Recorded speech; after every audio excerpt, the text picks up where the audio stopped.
Meus estimados irmãos e irmãs, muito boa noite. E a paz do Mestre Jesus, nosso Senhor e Guia, possa estar e permanecer no coração de cada um de nós. Nós vamos estudar na noite de hoje o capítulo 8 dessa maravilhosa obra chamada Ação e Reação, que é a nona obra da formidável coleção A Vida no Mundo Espiritual, que veio a lume da humanidade pelas mãos iluminadas do grande Francisco Cano Xavier, através do benfeitor André Luiz. Obra essa que estuda a lei de ação e reação, ou a lei do plantio e da colheita. E essa obra ela é de uma maior importância para abrir nossas mentes, nossos corações e entender que todas as nossas ações, quer seja no campo da luz, da paz, do amor, ou do campo do mal, da infelicidade, elas têm repercussão.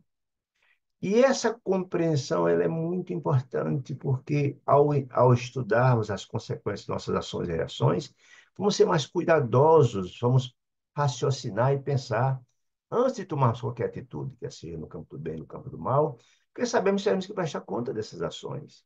Então, na hora que a gente estuda essas obras, mostrando as consequências de nossos atos, mostrando que estamos colhendo hoje o que plantamos no passado, ou tendo a compreensão que nossas alegrias, nossas alegrias, nossas felicidades de hoje é fruto da boa semente plantada no passado, ou as tristezas, as angústias, as provações rudes são fruto também do que plantamos no passado. A gente colhe o que planta, disse Jesus, cada um conhece a árvore pelo fruto e o homem pela sua obra. Então, essa obra ela é muito importante, fala às nossas almas, e se nós desejamos a felicidade, é algo inato a cada ser humano, é importante, é um convite que a gente possa repensar nossas ações, nossas programações de vida, para que possamos ter uma vida vindoura, mais feliz, que é o que todos nós desejamos, no final de contas, né? Então, essa obra ela é muito importante para essas questões. Esta obra em especial, André Luiz trata da lei de ação e de reação, mas notadamente trazendo sobre uma ótica, um olhar daqueles que cometeram graves desatinos, graves crimes, graves ações infelizes, para a gente ter uma compreensão de que como é amargo o resultado das nossas graves ações. A gente tem uma compreensão. Nós sabemos que no mundo tudo é sintonia. E se a gente tem um coração voltado para o mal, para o crime, para o sentimento infeliz, para a crueldade, etc., nós seremos atraídos para o mundo onde essas criaturas habitam, onde estarão lá os nossos parceiros, criaturas que têm a mesma sintonia. Por isso, essa obra, quando foi plasmada e pensada para André Luiz colher dados, informações, apontamentos para essa obra vir à lume da humanidade, ele foi encaminhado pelo ministro Clarencio, que é uma espécie de tutor de André Luiz, ministro do auxílio do nosso lar, né? Ele foi apresentado, Antônio Clarencio, a um diretor de uma instituição que ela está localizada nessa região de Trevas, regiões infernais, chamada Mansão, que é um posto avançado da colônia Nosso Lar, nessa região de dor, sofrimento. Afinal de contas, Deus assiste a todos os seus filhos, não importa que graves males eles cometem. Não. Todos os lugares haverá sempre os enviados de Deus, tendo o princípio da fraternidade universal, que nos lançam as mãos para nos arrancar do charco dos nossos graves erros. Então, nessa região de trevas, tem sim os emissários de Deus, que estão lá prontos a assistir as criaturas cometendo gravíssimos desatinos, né? E essa instituição, mansão, esse posto avançado, é dirigido por Druso, o diretor Druso. Então, André Luiz foi apresentado mais hilário para essa instituição, onde vão colher apontamentos. Então, nos capítulos passados, vimos como é que funciona, vimos a ambiência desse local, o perfil das criaturas que lá estão, de profunda brutalidade, de profunda dor, viu-se a funcionalidade da instituição, como é grave o problema, como essas criaturas atacam as instituições que vão, em nome de Deus, trabalhar naquela região. Tudo isso foi visto. André Luiz também estudou para passo alguns resgates, vindos resgates das criaturas que são resgatadas dessas regiões infernais. Porque uma coisa que fora vista é o seguinte: enquanto a criatura continua cometendo crueldade, brutalidade, mesmo no mundo espiritual, continua seu processo de endividamento. São dívidas contraídas que precisam ser resgatadas no futuro. Né?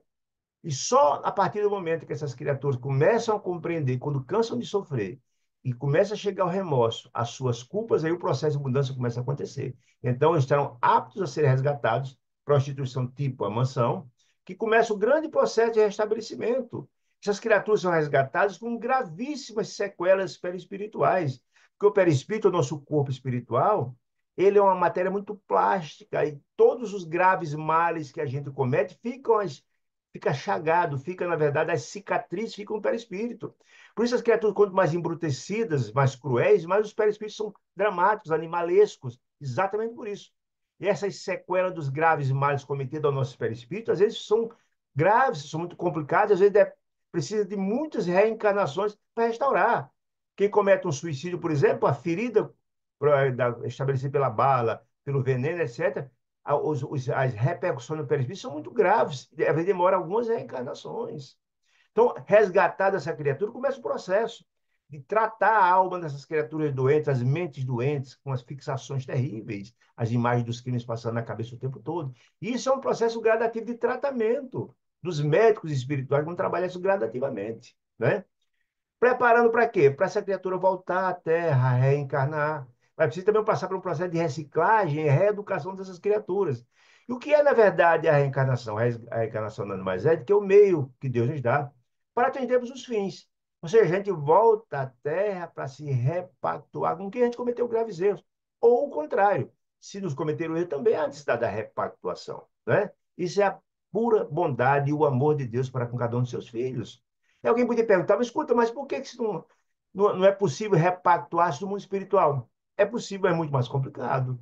Uma questão muito simples, diz Jesus nos aconselhando a nos repactuarmos ou nos perdoarmos uns aos outros quando estamos na carne, ao lado. Porque às vezes, quando a gente desencarna, cada um vai para um lugar distinto do universo. Uns para regiões para as trevas, outros para regiões das infernais, outros para regiões mais sublimadas. Você reencontrar essas criaturas no espírito é muito difícil de reencontrar. E mesmo que se reencontre criminosos no mesmo local, os graves erros cometidos no passado, os ódios destilados, é difícil se repactuar no mundo espiritual. Porque, primeiro, as criaturas que cometem graves erros são criaturas profundamente cruéis e ignorantes.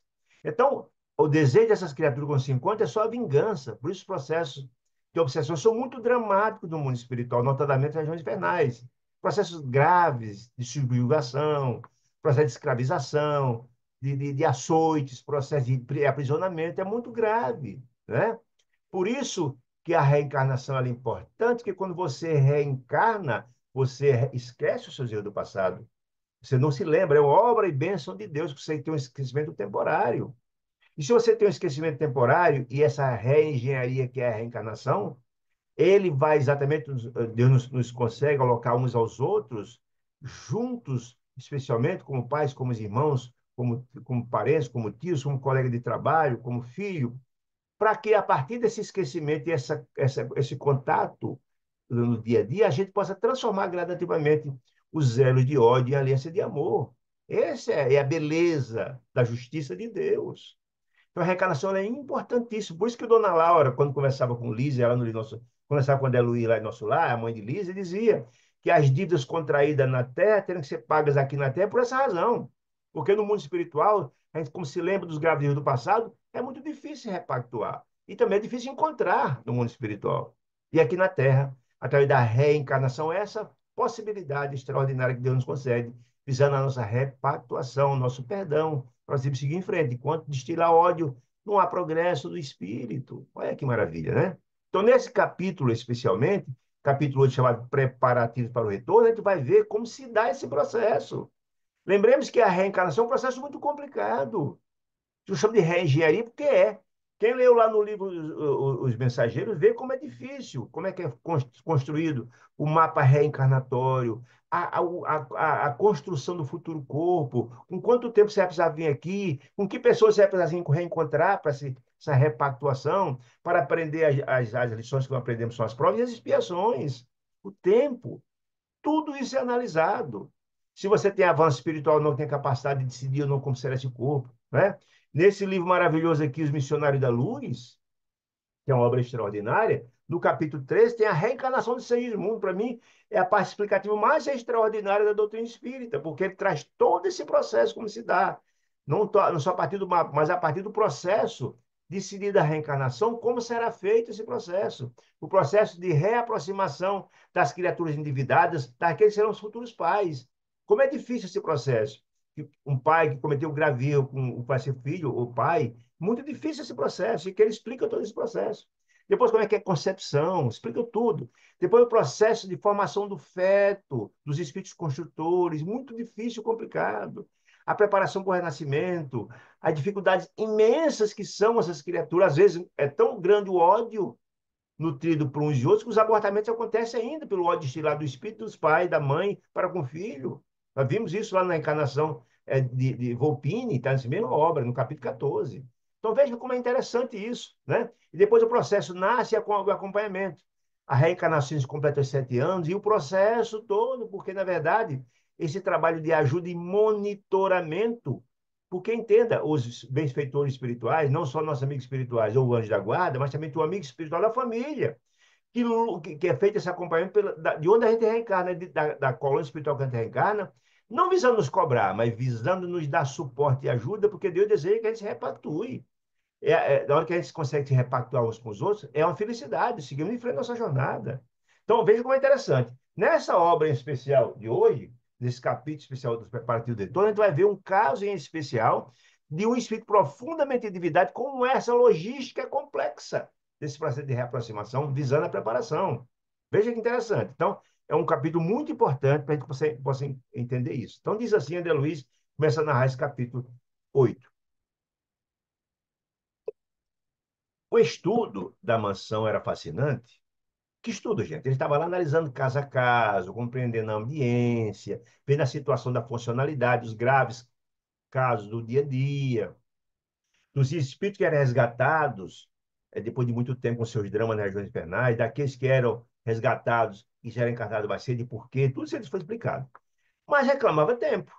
Ou seja, só pegar apontamento dessas questões era pouco, porque o caso da ação-reação é muito complexo, muito difícil. Ele então falou. No entanto, a oportunidade que nos fora oferecida, ou seja, foi oferecida uma oportunidade de aprofundamento desse assunto, para que ele pudesse trazer essas informações, era das mais valiosas de São Luís. Por quê? Porque ao conviver com essas criaturas no dia a dia, não só observando e tomando nota, mas vivenciando, ajudando, haveria um processo de assimilação de informações muito rica e, ao mesmo tempo, poderia passar para a gente uma informação muito mais clara, com suas peculiaridades, de absoluta importância para despertar em nossos corações, estamos lendo a obra, para a gente poder ter compreensão da ação e da reação, para que a gente pudesse pautar a nossa vida para ser mais proveitosa nas nossas encarnações. Essa é, que é a grande questão. Então, assim, Hilário e eu, de Sandra Luiz, solicitamos o consentimento das autoridades, que deveriam consideração, para efetuarmos a proveitosa entrosagem do serviço. Ou seja, ele pediu autorização lá do Ministério do Auxílio, do ministro Clarencio, e também de Druso, para que eles pudessem, além de anotar e acompanhar e ver a situação, de participar do trabalho, né?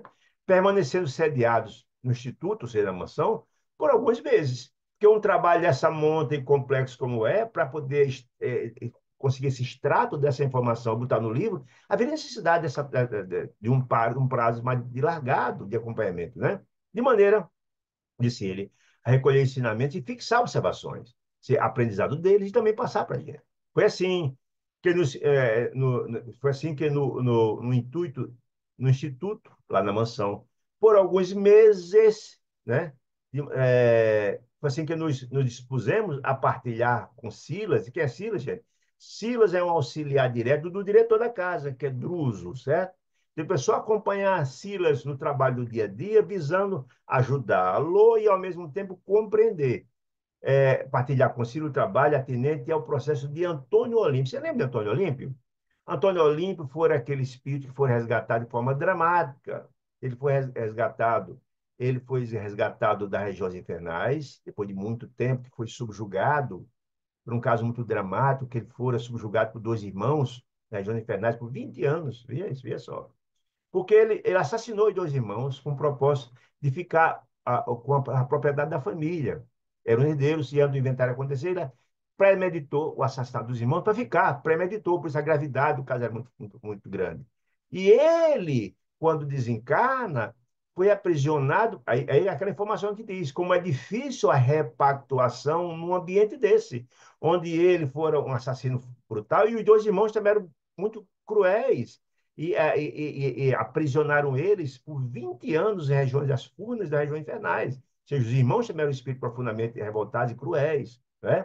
Por isso é que sofreu um processo de hipnose tão dramático que as feições de Antônio Olímpio quando foi resgatado, não tinha como se você definir quem era aquela criatura. O rosto dele parecia uma esfera, as feições eram completamente achatadas. Foi preciso fazer uma investigação através da hipnose de Druso para poder entender quem era aquela criatura, aquela situação, para poder ajudar, né? Então, esse processo de hipnose é dramático, ele modifica. É um processo também de licantropia, que as criaturas ficam com as feições, o perispírito animalizado, com as feições monstruosas. E Antônio Olímpio era um quadro dramático, por essas razões. Então, olha, ele queria acompanhar o caso de Antônio Olímpio, que era um caso muito grave, muito difícil, porque estaria grandes ensinamentos para a gente, né? A cuja fase inicial desse processo de Antônio Olímpio foi resgatado. Está ao nosso lado.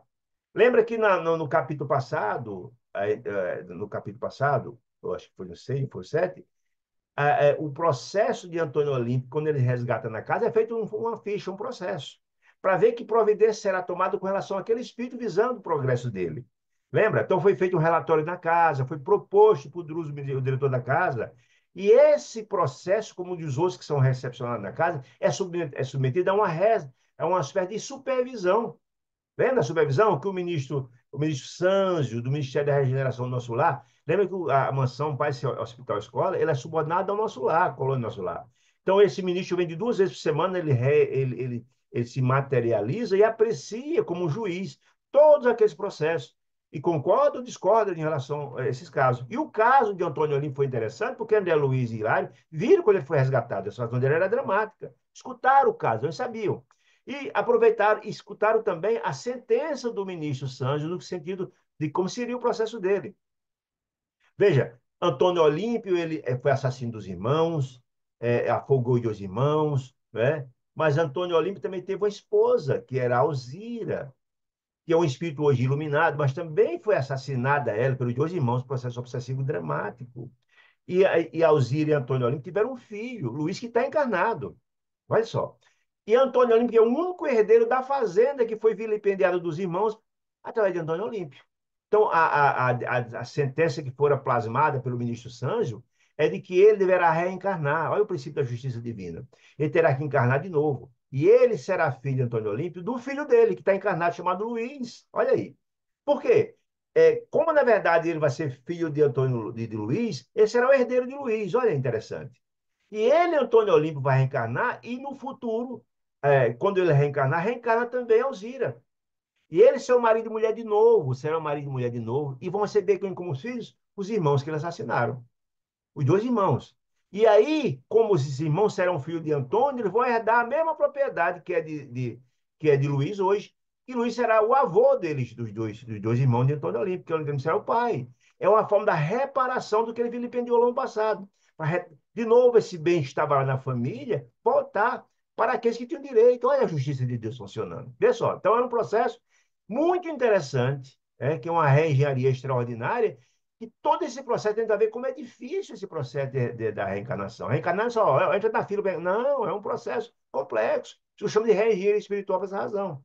Então, ele começa a dizer, olha, a fase inicial o processo de Antônio, cuja fase inicial assistimos com fervoroso interesse, porque eles viram quando foi resgate, escutaram a história, quando o Druze hipnotizou ele, disse a história, certo? Assistiram ao julgamento do ministro Sanzio, né? Então ele conhece a situação. Após 6 dias, disse ele, sobre a reunião que ouvimos a palavra do grande ministro Sanzio, a irmã Alzira, que se materializou quando o caso ia ser julgado, o ministro Sanzio chamou e Alzira se materializou. Se Alzira se materializou, porque ela morava em outra colônia muito mais evoluída, e veio até lá e fora concordada com ela as providências que o ministro estabeleceu. Ela estava de acordo na reencarnação, tá lá. Todo esse processo foi particularizado dela. Então, o próprio ministro Sanzio disse que ele intervinha junto à colônia espiritual onde ela vivia, para que ela fosse alocada junto à mansão, para ajudar na preparação do esposo, está numa situação dramática, e também na preparação dos dois irmãos alucinados, que estavam profundos, nesse processo de reparação para a volta, preparação para a volta. Veja como não é uma coisa simples, não, é uma coisa muito complicada. Muito bem. Em obediência ao programa que Duso passou a traçar para as tarefas que lhe diziam respeito. Então, ela, Alzira, como o ministro Sandro prometeu, alocou ela na mansão Paz, na mansão, para ela começasse a todo todo o projeto que for estabelecido por Druso e aprovado por Sanji, a começar os processos de preparação visando uma futura encarnação. E por enquanto ninguém sabe quando. É um processo complexo. Precisaria trabalhar Antônio Olímpio, já trabalhou os dois irmãos, preparar também o Luiz, que vai ser o pai. Tudo isso é um processo complicado, né? Muito bem. Designado pelo diretor. Muito bem. Alzira compareceu à casa para começar o trabalho e tal. Designado pelo diretor, ou seja, foi designado por Druso Silas, uma pessoa muito experiente, um auxiliar seu muito importante, para ficar à frente desse processo de Antônio Olímpio. Silas recebeu quem? A Alzira, que veio, como fora determinado pelo ministro, passou a exercer suas funções na mansão para acompanhar esse processo todo. Recebeu-a, passou a traçar para as tarefas, recebeu-a em nossa companhia, ou seja, quando ela chegou, Silas estava na companhia de André Luiz e também de Hilário, porque era o começo do trabalho, o planejamento estabelecido, né? Alegando ele, quando disse para ela, que juntos atenderíamos ao problema, seja, agindo em cooperação. Ou seja, ela só, olha, Cila, Alzira, esses são os dois irmãos que foram designados para comigo ajudar você nesse processo, nesse grande processo estabelecido, visando a reencarnação do Antônio Olímpico. A nobre criatura. Por que diz a nova criatura? Porque ela, quando ela se materializou, ele viu que era um espírito de alta envergadura espiritual pelas próprias luzes que emanavam, um espírito de beleza espiritual, inclusive, né? A gente sabe que a beleza ou a feiura espiritual depende do estado de evolução, e ela foi dita como uma figura maravilhosa, com um coração generosíssimo, foi dita na materialização dela. A nobre criatura, depois das saudações usuais, que ela foi apresentada, André Luiz e Hilário já viram na materialização, não foi apresentada a elas. Esclareceu-nos que, amparada por amigos de certa colônia, que certa colônia, gente, a colônia dela habitava. A colônia dela. Disse, olha, eu pedi ajuda aos irmãos da nossa colônia, né, ela dizendo, socorrista, nossa colônia, certa colônia, socorrista, fazia o possível para ajudar o filho. Que filho? Luiz, que está encarnado, certo? O filho que deixaram na terra. Luiz, aí ela começou a explicar quem era Luiz. Luiz, cujo espírito se afinava com os antigos sentimentos paternos, apegando-se aos lucros materiais exagerados, informou-nos ela, sofria tremenda obsessão no próprio lar. Ou seja, ele, Luiz, tinha as mesmas, digamos assim, falhas morais do pai. Era apegado demasiadamente ao dinheiro, ao lucro. Ele tinha essa questão, tinha uma obsessão muito dinheiro, muito grande pela materialização, pelos bens materiais, né? E aí foi mais fácil ele ser auxiliado pelos dois irmãos desencarnados, porque sabiam dessa predileção dele pelo dinheiro, né?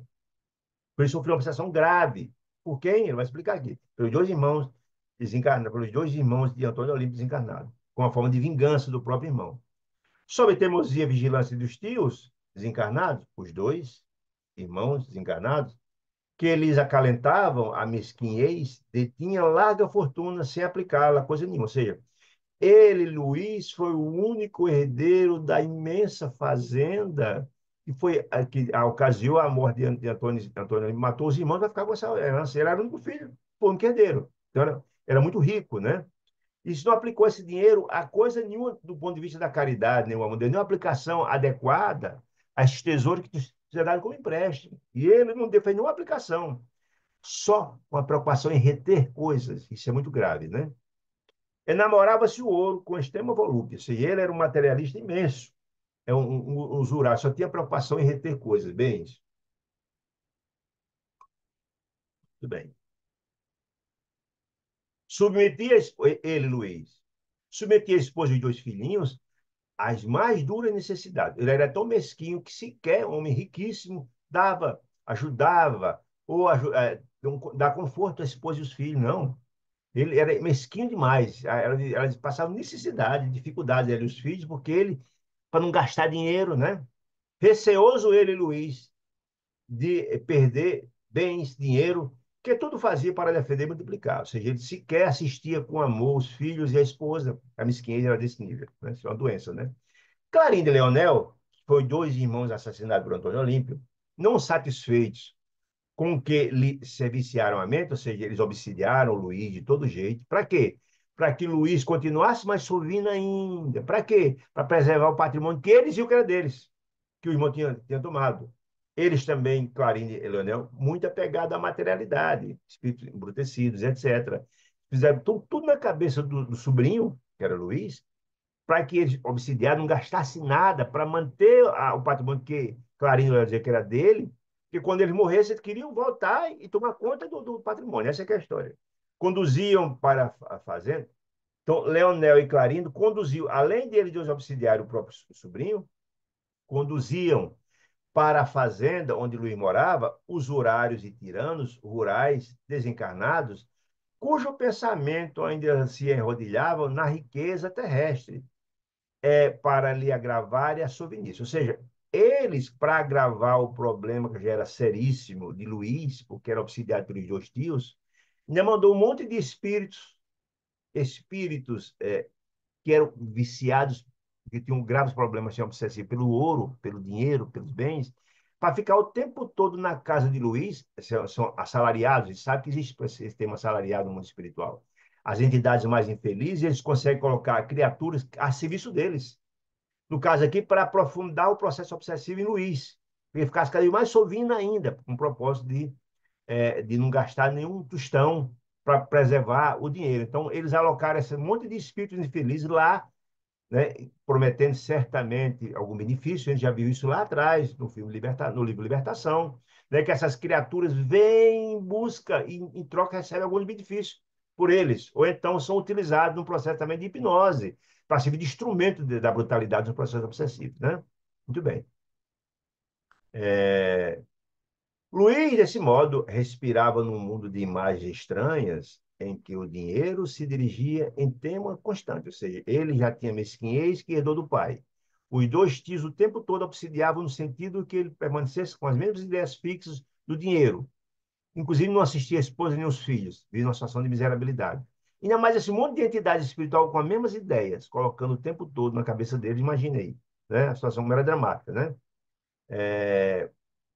Então, Luís, desse modo, respirava num mundo de imagens estranhas, o tempo todo essa imagem do apego aos bens, em que o dinheiro se erguia em tema constante. Se o tempo todo, 24 horas, o processo de obsessão acontece assim, gente. O que é? Há uma predisposição na sua mente, uma coisa que você tem o desejo, a volúpia por alguma coisa, as entidades que desejam nos obsidiar, identifica isso. Como você não é uma pessoa que vive em orações, em prece para se proteger, eles identificam e põem a tomada aqui. Põe a tomada reforçando 24 horas a ideia. Essas ideias são passadas 24 horas e você vai ficar ficando num processo terrível de dependência. O tempo todo, essas ideias vão se incutindo. Chegou a hora que você não tem mais como sair dela. É uma situação muito difícil. Você fica subjugado por esses pensamentos. A obsessão é exatamente assim. Então, além dos tios, esse monte de entidades infelizes o tempo todo, 24 horas, colocando isso na cabeça de Luiz, que já tinha um problema mais difícil, né? Chama de imagem, em que o dinheiro se energia um tema constante. Perdera Luiz, disse ele, ela, dizendo do filho, né? Perdera, por isso, o contato com a dignidade social. Ele não se isolou, não confiava em ninguém, achava que todo mundo que se dirigisse a ele era para ter interesse, para enganar ele, para bater do dinheiro. Olha aí o drama que é isso, né? É um problema muito sério, né? A gente conhece. Na vida, a gente sabe, algumas pessoas são assim, né? Não se aproximam com ninguém com medo que seja um interesse em tirar alguma coisa, tirar vantagem. É uma coisa complicada isso, né? Tornava-se inimigo da educação. Ele não vai ter educar filho, custa dinheiro, não. Não, não vale a pena, não. E acreditava tão somente no poder do dinheiro, do cofre recheado, para solucionar a dificuldade da vida. Então, o dinheiro era tudo, como se quando ele desencarnasse, precisasse levar alguma coisa, né? Não funciona assim, ele sabe disso, né? Mas a obsessão é uma coisa muito dramática, né? O apego às coisas materiais é muito difícil. Muitas pessoas que desencarnam não conseguem, desencarnam e ficam ali ao redor, tomando conta, brigando com quem está usando os recursos. É assim que ele vê como é que funciona o apego material. Nós sabemos, somos meros usufrutuários. Nada nos pertence. Quando a gente encarna, não traz nada. Quando desencarna, também não leva. Só leva as coisas que você fez. Mas dinheiro, bem material, ninguém leva por plano nenhum, né? Muito bem. Tornava-se inimigo da educação, já falei aqui, né? Adquirira o doentio temor de que todas as situações em que pudesse surgir despesas inalteradas, desesperadas. Então, ele não fazia nada, um desleixo total, com medo de gastar dinheiro. Possuía grandes somas em estabelecimentos bancários que a própria esposa desconhecia. não confiava nem na esposa, dizia que tem em determinado banco, ele não confiava nem dela. Imagina o grau de loucura que esse camarada vivia. Tanto quanto mantinha em custódia, no lar, enormes bens. Tinha um monte de dinheiro guardado em casa e também a esposa não tinha conhecimento. Só ele era o guardião disso, numa volúpia imensa pelo apego aos bens. Fugia deliberadamente à convivência afetiva, confiava em ninguém, não queria se apegar a ninguém. Relaxava a própria apresentação individual, e andava com a roupa maltrapilha, né? E encravara-se em deplorável misantropia, que é aversão a pessoas. É exatamente essa falta de confiança. Então, ele não tinha amizade com ninguém, não fazia, não participava de eventos da cidade, ele se isolava, com medo que as pessoas pudessem tirar dinheiro, tirar proveito disso. Não confiava em ninguém. Obcecado pelo pesadelo do ouro, que lhe presumia a existência. Imagina um drama. Não assistia a família, não tinha amigos, imagina. Um desleixo imenso para não gastar dinheiro, para bem não apego dinheiro. Em seguida, a distinta senhora, Alzira, a mãe de Luiz, explicando a situação para André Luiz e Hilário, né? Buscava orientação nas futuras atividades. Ou seja, ela perguntou a Silas, como é que a gente vai fazer para, de repente, chegar a encaminhar o processo da encarnação de Antônio Olímpio, né? Participou-nos, afirmou então André Luiz Hilário, que o afogamento dos cunhados, Clarim de Ezequiel e Clarim de Ezequiel, se verificou em seus tempos de recém-casada. Ela era recém-casada quando esse crime grave. O esposo assassinou o Antônio Olímpio, assassinou dois irmãos, Clarim e Leonel, quando o filhinho Luiz mal ensaiava os primeiros passos. Era novinho, recém-nascido, né? E que após 6 anos sob a dolorosa ocorrência, depois que o irmão assassinou os irmãos, os filhos, ela também, Alzira, é, ela também, a desencarnação no lago. Ela se suicidou. Olha que coisa mais dramática. Por obsessão dramática dos dois irmãos, dos dois cunhados, Clarim e Leonel, para se vingar do irmão, obsidiaram ela que ela entrou no lago e se suicidou. Se afogou no lago. Veja a dramática. Alguém poderia dizer, perguntar, escuta, mas como assim? Ela, que em tese não tinha nada a ver? Sim, mas certamente se aconteceu isso, é porque ela tinha no passado dela também alguns dramas que eles, Clarindo e Leonel, foram utilizados como instrumento de justiça, entre aspas, a dor dela que ela passou. Se ela não tivesse absolutamente no passado dela, ela teria passado por uma situação como essa. E eles hoje foram instrumento para que ela conseguisse atingir esse patamar. Então, ela suicidou no lago, exatamente no lago onde os irmãos foram assassinados por Antônio Olímpio. Antônio Olímpio lhes sobreviveram, ela disse, eu desencarnei, Antônio Olímpio ficou vivo e o filho. Na esfera carnal, quase três lustros, lustro é 5 anos, portanto, ela desencarnou, veio mais 15 anos, né?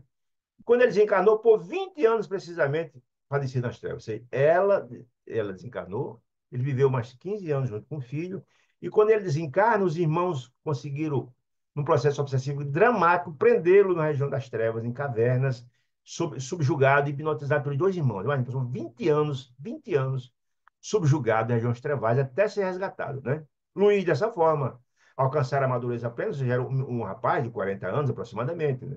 O filho dela, Alzira, com Antônio Olímpio. Ante a palavra de Silas, que indagou quanto aos seus tentames de socorro ao marido desencarnado, assim, e então Silas perguntou, escuta, mas você tentou, de alguma sorte, socorrer Antônio Olímpio quando ele estava lá preso nas furnas dos irmãos? Alzira declarou que ele fora realmente impossível, não teve como fazer, porque as vítimas se haviam transformado em carcereiros ferozes do feliz delinquente, o irmão, né? E como até então não conseguira educar-se, escudar-se ela, escudo, preparação, em qualquer equipe de trabalho assistencial, não lhe permitiam os verdugos qualquer aproximação. Olha que informação interessante. Você deve ter lembrado, quem estudou, quem lembra lá do livro Nosso Lar, que o pai de André Luiz era também uma pessoa difícil, complicada, e ele ficou preso também por duas criaturas. Ele traía a esposa, que era uma figura iluminada, com duas mulheres que prometeu mundos infundos que não cumpriu. Quando ele desencarna, essas duas mulheres também aprisionam ele nessas regiões, regiões do umbral intermediário. Ele sofre um processo grave de obsessão. Ela tentava de todo jeito, a mãe de André Luiz, resgatá-lo.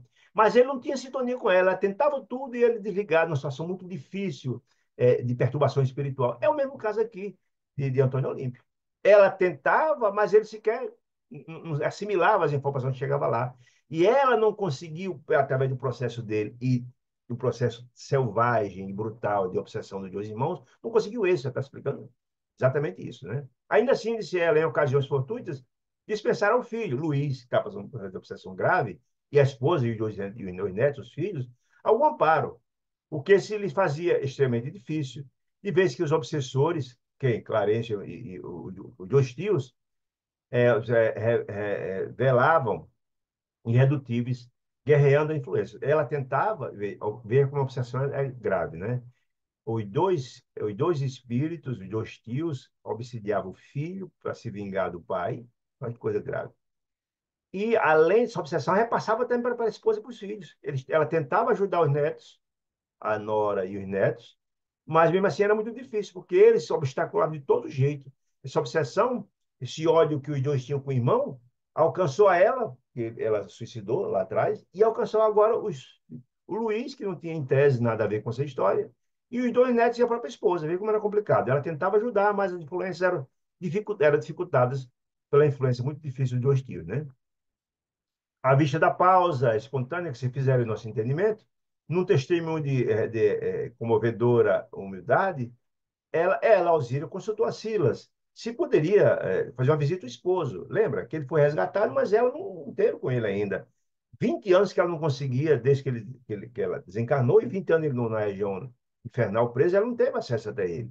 Se era possível, a pergunta, a visita ao esposo, antes da viagem, à procura do filho, que eles iriam trabalhar para tentar libertar também o filho desse processo obsessivo grave, também tentar trabalhar os dois tios. Quer ver, ainda entender como o processo é complicado. Se, na verdade, essa resgate, essa reencarnação do Antônio Olímpio pressupõe renovação dele, sem renovação fica difícil, tem que estar preparado para, você também preparar Luiz, que sofre uma obsessão dramática, e também trabalhar os dois irmãos obsessores dramáticos, cruéis, brutais. Então, veja como o processo é complicado, né? Então, antes dessa viagem, de socorrer o filho, Luiz, ela queria primeiro começar ter acesso ao esposo, encontrar com ele, ver o que ela podia fazer segundo a tarefas programadas. Então, Silas aqueceu, concordou com o meu carinho, e guiou até, guiou ela, e foi André Luiz, Silas e Hilário, lá onde estava então Antônio Olímpio, que repousava. Lembra que ele fora recentemente, ele fora resgatado da região infernal numa situação deplorável, né? Avisaram do leito e, ao vê-lo, ainda prostrado inconsciente, notei que o semblante da nobre senhora, de Alzira, acusava visível alteração. Aí você imagina aí, realmente, 20 anos sem poder ter contato com um companheiro, não é uma coisa fácil. Imagine o coração explodindo de saudade, de ternura, de amor, enfim, não é uma coisa muito fácil, né? As lágrimas babulhavam-lhe, eu acho que era um espírito sublime, né? Incoercíveis, porque o amor é sentimento inquebrantável, a gente sabe disso. Então, as lágrimas bagunçavam incoercíveis nos olhos agora conturbados por imensa dor. E é absolutamente compreensível. Os que amam ver quem, o ser amado sofrendo é uma tortura muito grande. Afagou-lhe a cabeça, alisou os cabelos, em que nos fraca, que os traços fisionômicos, a meu ver, se reajustavam. Lembra quando André Luiz, quando ele foi resgatado, o rosto dele parecia uma esfera, o rosto todo achatado, difícil até identificar quem era. Mas com o trabalho que vinha sendo feito já, de tratamento, a fisionomia, depois que o processo de hipnose, que foi feito pelos dois irmãos, deixou de acontecer, o trabalho que estava sendo feito, ele estava gradativamente, as feições voltando ao que era antes, né? Então, a meu ver, se reajustavam, pouco a pouco. E chamou pelo nome. Ela chamou várias vezes, né? Antônio Olímpio e tal. O enfermo abriu os olhos, pousando-lhe sobre nós, sem qualquer expressão de lucidez, pronunciando monossílabos desconexos. Ele está numa situação tão grave ainda, de dificuldade, que esse é um processo muito difícil. Essas criaturas cometem graves erros, fixam-se com essas ideias na mente, ficam passando o tempo todo. É um processo muito complicado, né? Ele, ela chamou, mas ele não identificou quem era, né? Registrando a ruína mental, a esposa, a situação dele, a notável mulher pediu a Silas permissão para orar, fazer uma prece em nossa companhia, junto do esposo, que foi concedido prazerosamente. Ou seja, ela então pediu, olha a nobreza desse coração, né? Ela sabe o que é a oração, o que é a prece, gente. É uma conexão nossa com o Criador. Ela, uma fervorosa, um espírito elevado, Me permita, Silas, que eu possa fazer aqui uma oração com vocês, junto, em favor dele, pedir a Deus socorro para ele. Então, foi aquecido, muito bem. Então, de nossa surpresa, Alzira ajoelhou-se. Ora, se ela ajoelhou-se, é claro que ela era católica, está na cara. A única religião que ele conhece que se ajoelha é isso. Ela ajoelhou-se à cabeceira, aconchegando o busto ao encontro do colo. Você colocou o esposo, a cabeça do esposo no colo dela. A maneira de mãe, preocupada em conservar entre os braços um filhinho doente. E levantando os olhos, Raquimós para o alto, clamou, humilde, segundo a sua fé. Já sabemos que é católica. Ele não diz aqui, mas é muito claro isso, né? Mãe Santíssima, disse ela, anjo tutelar dos náufragos da terra, compadece-nos de nós. Quando ela fala nós, não só é ele, compadece de nós, que estamos nessa situação toda, precisamos nos redimir, mostrando ela e também a família, né? Sem dúvida nenhuma. Compadece de nós, disse ela. Compadece de nós. E estende-nos, mãe amada, tuas mãos doces e puras, a Maria Mãe Santíssima. Reconheço, Senhora, que ninguém te dirige em vão a palavra de aflição e dor. Ou seja, ninguém recorre à Senhora, Mãe de todos, Mãe de Jesus, mas por adoção, Mãe do mundo, né? Em vão. É porque está, na verdade, com o coração opresso e precisando de socorro tutelar da Mãe Santíssima. Sabemos que o teu coração compassivo é luz, disse ela, um gesto de bondade, falando ao coração de Maria Mãe Santíssima. Seu coração compassivo é luz para os que transmalham nas sombras do crime e amor para todos que mergulham nos abismos de ódio. Seja, vós, Mãe Santíssima, como Mãe do mundo a quem foi estabelecido por Jesus, como ser a mãe dos sofredores, né? Estava no livro Boa Nova, né? Perdoaste, mãe. Olha, ela fala no coração de Maria, mas perdoaste, mãe, aos que te aniquilaram o Filho Divino. Vai mostrando a situação quando Jesus foi crucificado e ela estava lá, né? Perdoou do Filho Divino, que aniquilaram o Filho Divino nos tormentos da cruz. E além da paciência com que ele suportasse os insultos, Jesus fora supliciado, fora crucificado, fora colocado coroa de espinho, fora praguejado, fora a lança atravessada nas suas costelas, tudo isso ela observou e perdoou a todos. Os insultos, vieste ainda do céu, ofertando braços protetores. E aí é muito interessante, eu até coloquei esse o tempo dela no final, tem uma obra extraordinária, psicografada por Chico através de Maria Dolores, chamado Momentos de Ouro, um livro fantástico, e tem chamado Retrato de Mãe, uma poesia absolutamente linda, em que Maria, Mãe Santíssima, socorre exatamente Judas, aquele que foi o delator de Jesus, que entregou Jesus. E é lindo demais. Ela está fazendo referência a isso aqui.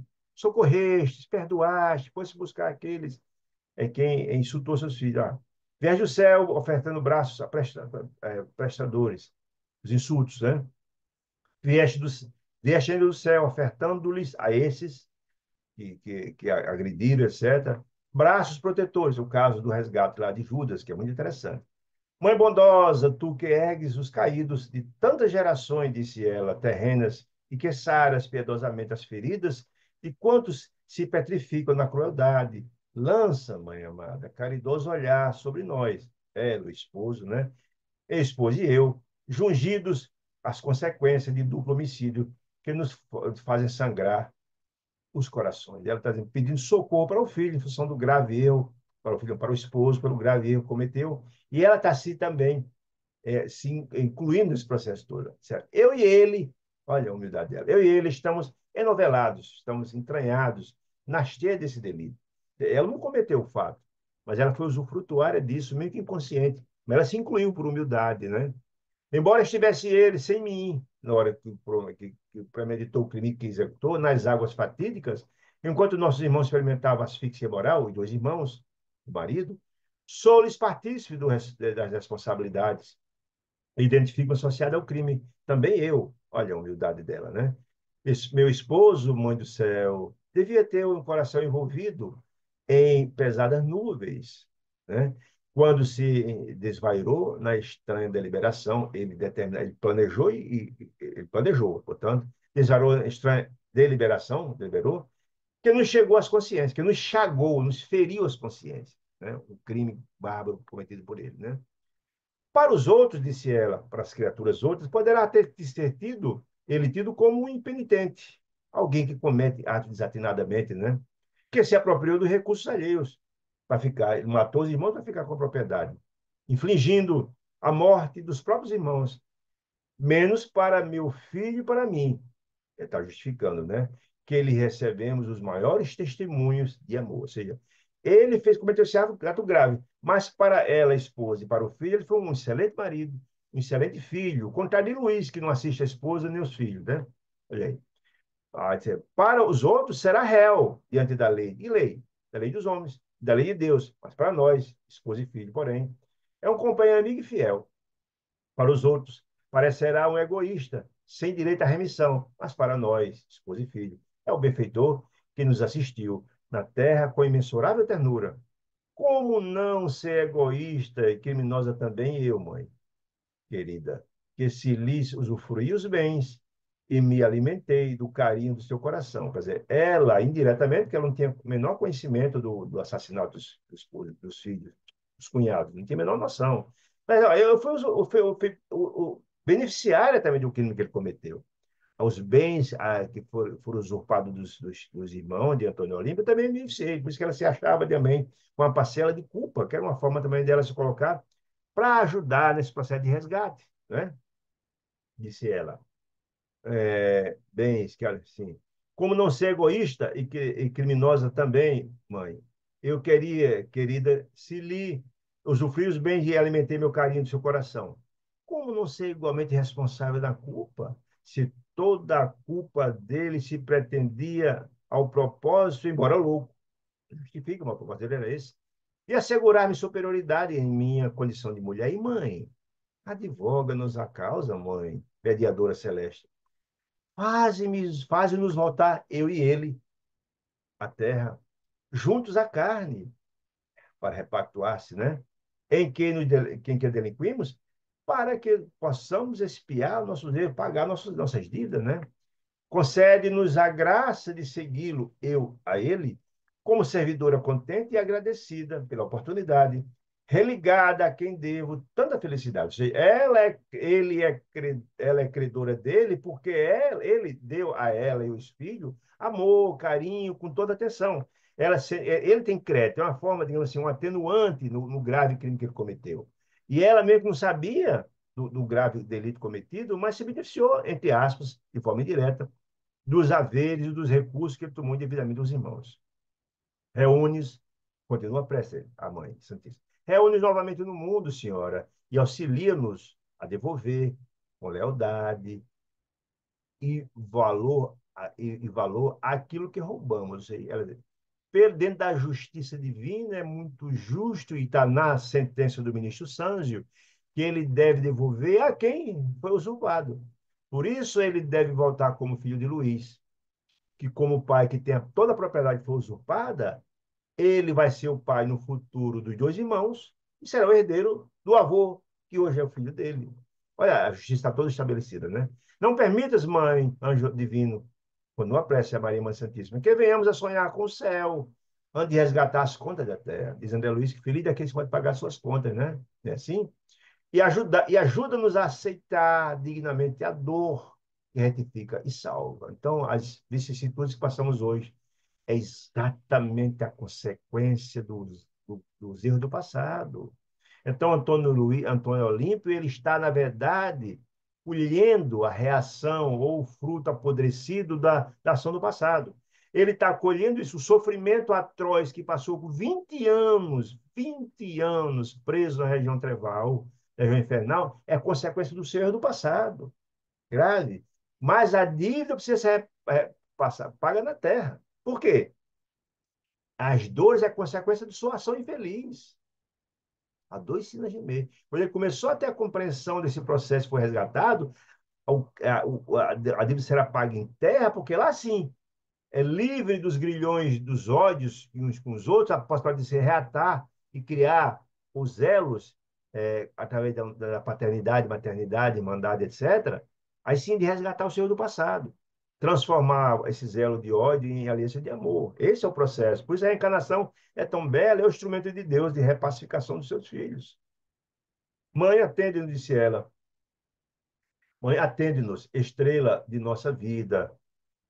Arranca-nos da escuridão e do vale da morte. Da escuridão, porque ele está envolto na região de treva há tanto tempo. Ele se arranca da escuridão do vale da morte, onde ele estava tanto tempo de dor e sofrimento. Aliás, aquela casa está envolta naquele ambiente, exatamente, resgatar essa criatura difícil. Diante de nós, André Luiz, o resultado, olha que bacana, né? Toda prece tem repercussão, diz lá, diz o ministro Clarence no livro Entre a Terra e o Céu. Olha aqui o resultado. Diante de nós, o inesperado compelia-nos ao êxtase. Eu sei, ele, André Luiz e Hilário ficou muito impressionado, não esperavam aquela prece tão linda, falando da alma, do coração, e todos ficaram em êxtase, diante da beleza e da pureza, como ela fazia rogativa a Maria, Mãe Santíssima. O resultado veio. Então, ficaram em êxtase, a emoção foi imensa naquela fala do coração dela, né, dentro do esposo doente. Enquanto falava em lágrimas, disse André Luiz, coroava-se a Alzira de safirino esplendor. Safirina, luz azul clara, esplendor, as luzes, mostrando que a gente dá o que tem, não é?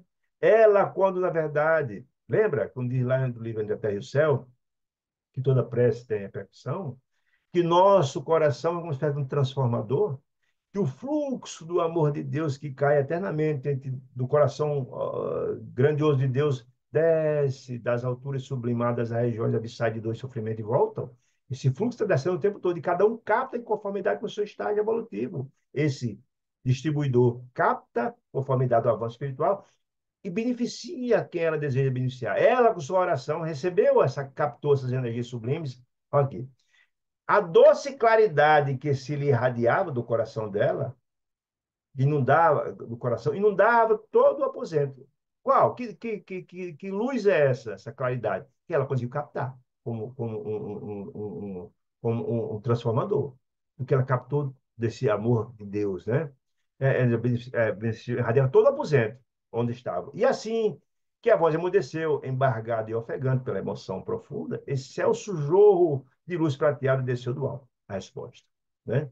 Atingindo a todos nós e comunicando-se especialmente a quem Antônio Olímpio, que era quem queria beneficiar diretamente, que desferiu do longo gemido de dor humanizada e consciente. Ou seja, o benefício que ele recebeu da prece descendo sobre ele, que ela captou, tem um efeito imediato na melhora do quadro dele, né? Antônio Olim, gemido. A prece, aí começou a explicar, André Luiz, a prece de Alzira lograva um êxito que as operações magnéticas do passe de Druso não haviam conseguido alcançar. Não, ela falou com o coração diretamente a Maria Mãe Santíssima e a grandeza do seu amor para com ele, isso teve um efeito muito poderoso. Antônio Olímpio descerrou desmesuradamente as pálpebras e mostrou no olhar a lucidez que despertam de longo e torturado sono. Lembra que antes, quando ela chamou ele, ele abriu os olhos, não identificou ninguém, agora a situação é outra. O benefício das energias que promanaram do coração de Deus através da prece dela tiveram efeito. Agitou-se quando viu, sentindo na face as lágrimas da esposa, que o beijava, ou seja, ela fez a prece com ele no colo, a prece dela e as lágrimas começou a jorrar sobre o rosto dele, e ela, quando a beijaram, enternecido com carinho imenso, e bradou, tomado de selvagem contentamento. Alzira, Alzira, imagina a emoção, né? Ela conchegou de encontro ao peito com mais ternura, como quem quisesse pacificar o espírito atormentado. Esse é o objetivo, consolá-lo. Mas, de um sinal de Silas, dois enfermeiros aproximaram-se, restituindo o sono, e aplicaram passes magnéticos para retornar ao sono. Era uma estratégia importante de si, ele vai explicar por quê, né? Tentei algo dizer, André já está emocionado, tentou dizer alguma coisa a Alzira, daquele sublime momento. A mulher, cuja oração nos erguera, todos, a tão culminante emotividade, eu ficar muito emocionado, mas não conseguiu. Ele também estava tão emocionado, não conseguiu dizer nada a ela de emoção. Foi tão extraordinária a prece dela. Somente aqueles que viajaram, ele agora, falando dele, por muitos anos, sob a névoa da saudade, lembra que ele desencarnou, deixou 4 filhos, esposa, né? André Luiz, tá, ele viu no filme Nosso Lar, ou leu o livro, sabe disso. E da angústia Poderão entender a comoção que aquela hora nos dominara irresistível. É a mesma comoção dela que não viu o marido, não estava com o marido há 20 anos. Ele sentiu a mesma coisa, a saudade imensa. É como se ele estivesse ali falando à esposa, os filhos. Procurei observar no semblante de Hilário, mas meu companheiro mergulhara a cabeça nas mãos, que também viu um drama, está lá no livro, lá no nosso lado, fala dessa situação. No livro Obreiro da Vida Eterna, fala do drama dele. E fitando o valoroso assistente, notei que Silas buscava enxugar as lágrimas dos olhos. E todos nós lembramos dos nossos dramas. Quem está no mundo espiritual passou suas experiências, deixou eles semanas na terra. Não tem como não, né? O acerto e desacerto, vamos ver lá na frente. A situação de Lara a gente já sabe, está dito no livro, de André a gente sabe, e de Silas está dito nesse livro, vocês vão entender. Todos nós temos nossos graves erros do passado, né? Consolei-me. Os grandes corações daquela casa de amor igualmente choravam, tanto quanto eu, mísero pecador, em luta por sanar minhas deficiências. E contemplando Alzira, que se achava agora de pé, acariciando os cabelos do infeliz, tive a ideia de que um anjo do céu visitava um penitente do inferno. É exatamente essa situação, que é a situação de Laerte, o pai de André Luiz, está dito lá no livro Nosso Lar. Mesma situação da mãe tentando resgatar o esposo, também preso, uma situação muito parecida situações. É o amor, um sentimento inquebrantável, gente. Mesmo cometendo gravíssimos erros, Carlos Antônio Olímpio, graves erros da Laerte, o amor, que é esse sentimento grandioso, perdoa, está acima dessas questões menores, né? Foi Silas que nos arrancou de silêncio, oferecendo o braço abnegada irmã, Alzira, para a saída, explicando prestimoso. Aí foi explicar por que pediu a restauração do sono de Antônio Olímpio. A oração, disse ele, trouxe-lhes imenso bem, tanto que voltou lucidez. Mas não lhes convém a despertamento ser não gradativo. Ou seja, a emoção será tão violenta que ele se perturbará. Perturbará. Tem que ser grada, tudo no seu tempo. Quando o espírito for se recuperando gradativamente, é poder ter um convívio com a esposa. Não é coisa fácil, né, de acontecer. A gente sabe disso, né? O sono natural e reparador ainda é uma necessidade para a restauração positiva, disse Silas. Alzira entendeu ela naturalmente, fiz ela bater essa compreensão. Afastou-se como que mais tranquila. Por quê? Porque ela é mais tranquila? Porque viu que o esposo recebeu o benefício. E está no processo de recuperação, isso é importante. Apesar da flagelação moral do reencontro. É um choque muito grande para ela, não é coisa fácil, né? Vendo o estado que se encontrava, mais ainda, né? Minutos de valiosa conversação, entre eles, André Luiz, Hilário, ela e também com Sila e com Elzira, desfrutamos ainda do diverso setor de trabalho do grande instituto. Você, André Luiz também, que além dela, além de Antônio Olímpio, ele que agora estava incorporado às atividades da mansão, também participou de outros casos, sendo útil e aprendendo também, né? Até que no momento aprazado do planejamento feito por Druso, aprazado, nos ausentamos, os quatro, devorando o caminho que para a nossa companheira, Alzira, representava uma senda de retorno ao antigo lar. O caminho, senda o caminho antigo lar. Ou seja, elas iriam, sair da mansão e iam até a fazenda onde estava o Luiz. Então, os quatro foram, André Luiz, Silas, Hilário e ela, né? Na paisagem terrestre, enchia-se a madrugada de névoa, rala e fria. Madrugada, quando foram. Por que madrugada, gente? É muito simples de entender. Os espíritos normalmente trabalham mais à noite. Por quê? A quem eles vão assistir, normalmente está dormindo. O espírito está desdobrado, tudo fica mais fácil. À noite o trabalho flui muito mais. Durante o dia a pessoa está acordada trabalhando, né? Fica difícil você atender uma criatura dessa natureza. O trabalho é mais eficaz na parte da noite. De volta aos velhos sítios, que ele havia assinalado a poderosa experiência, ela viveu lá com esposo e filho, Alzira não disfarçava emoção, e é absolutamente natural, né? A gente, não, a gente, quando retorna no lugar que a gente nasceu, que a gente viveu, as emoções, as lembranças estão lá. É uma emoção muito grande, né? Muito grande de que se via objeto. Eu visitei recentemente o local onde eu nasci, lá no sertão, na fazenda, e parecia criança, lembrando de todo aquele momento. Fazia muitos anos que eu não ia lá. Foi um momento muito especial para mim. As lembranças se afloraram muito, é uma emoção muito grande, né? Levemente aparada pelo braço de Sila, designava aqui e ali, ela mostrando, aqui isso acontecia, isso aqui, esse ou aquele trecho dos caminhos e pastagens que lhe evocavam mais expressivamente as recordações. E aí, você viveu informações importantes, momentos naquele local, você vai, olha, aqui aconteceu isso, aquilo aconteceu, aquilo outro. história, é muito normal que essas informações e essas emoções aflorem, né? De repente, desenvolveu-se em Estreita Planície o casario, em que se lhe demonstrava, em que se desenvolvera o drama funesto, quando ela viveu com o esposo e lá mesmo os irmãos foram assassinados no lago próximo. Em verdade, o luar revelava a sólida construção em franca decadência. Por que em decadência? Lembremos que Luiz, hoje, apegado só aos bens materiais, nada queria gastar nada. Então, a casa está em decadência, não gastava com nada. Né? Extensos pátios laterais exibiu grandes jardins, arruinados pelo bisoteio dos grandes bovinos, de grande porte, que ele não cuidava cuidar do jardim, dar trabalho, custa dinheiro, né? Porteiros desconjuntados, que não mandava consertar, tapumes derruídos e as varandas imundas. Falava-se palavra da desídia dos moradores. Nada cuidava com nada, o objetivo era não gastar dinheiro. E entidades estranhas, embuçadas em largos véus de sombra, seja, envolvido em grande véu de sombra, literatura infelizes, aqueles mesmos usurários que foram levados para lá pelos os tios, né? Transitavam absortas nos grandes terreiros. Que absorta? Viviam a vida só deles, só envolvido o tempo todo pensando só em dinheiro, em ouro. Como se ignorasse a presença de uma das outras. Sim.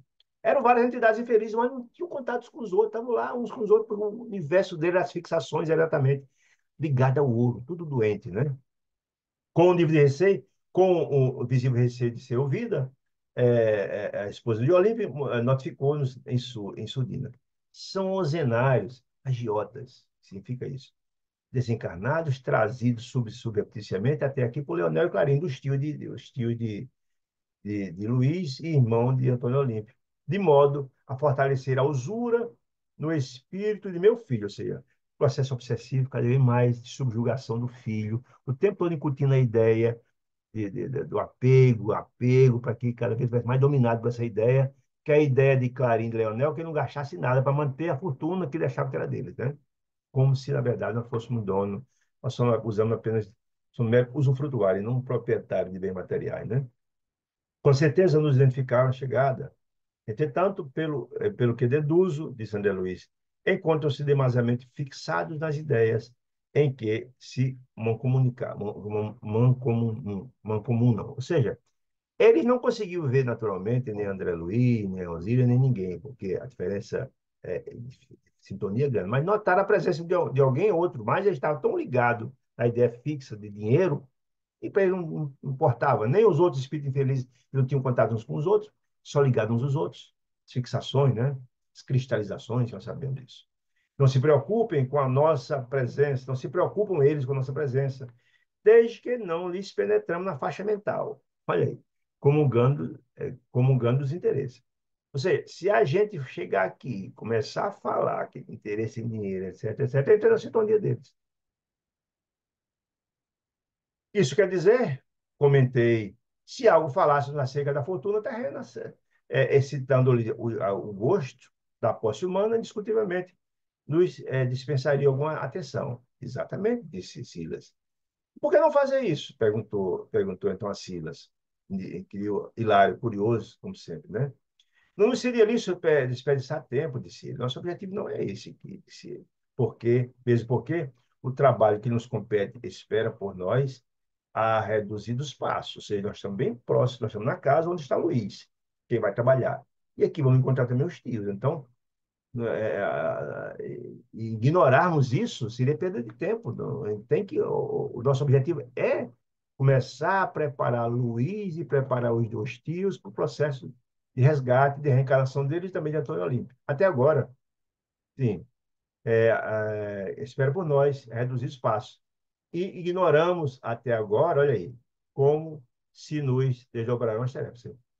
O que é que quer dizer isso? Aí as lições são muito interessantes. Lembra que lá atrás, quando Antônio Olímpio foi resgatado e que não identificaram quem era, e Druso hipnotizou para dizer a história, ele só ia traçar uma estratégia de trabalho sabendo da história dele. Como é que eu posso trabalhar uma coisa que eu não sei do que se trata? Então, foi ouvir a situação, onde ele confessou a assassinato dos irmãos, etc., para poder fazer o inquérito que for traçado o planejamento da reencarnação futura dele, que foi submetido a Sândio, lembra? Você está dizendo.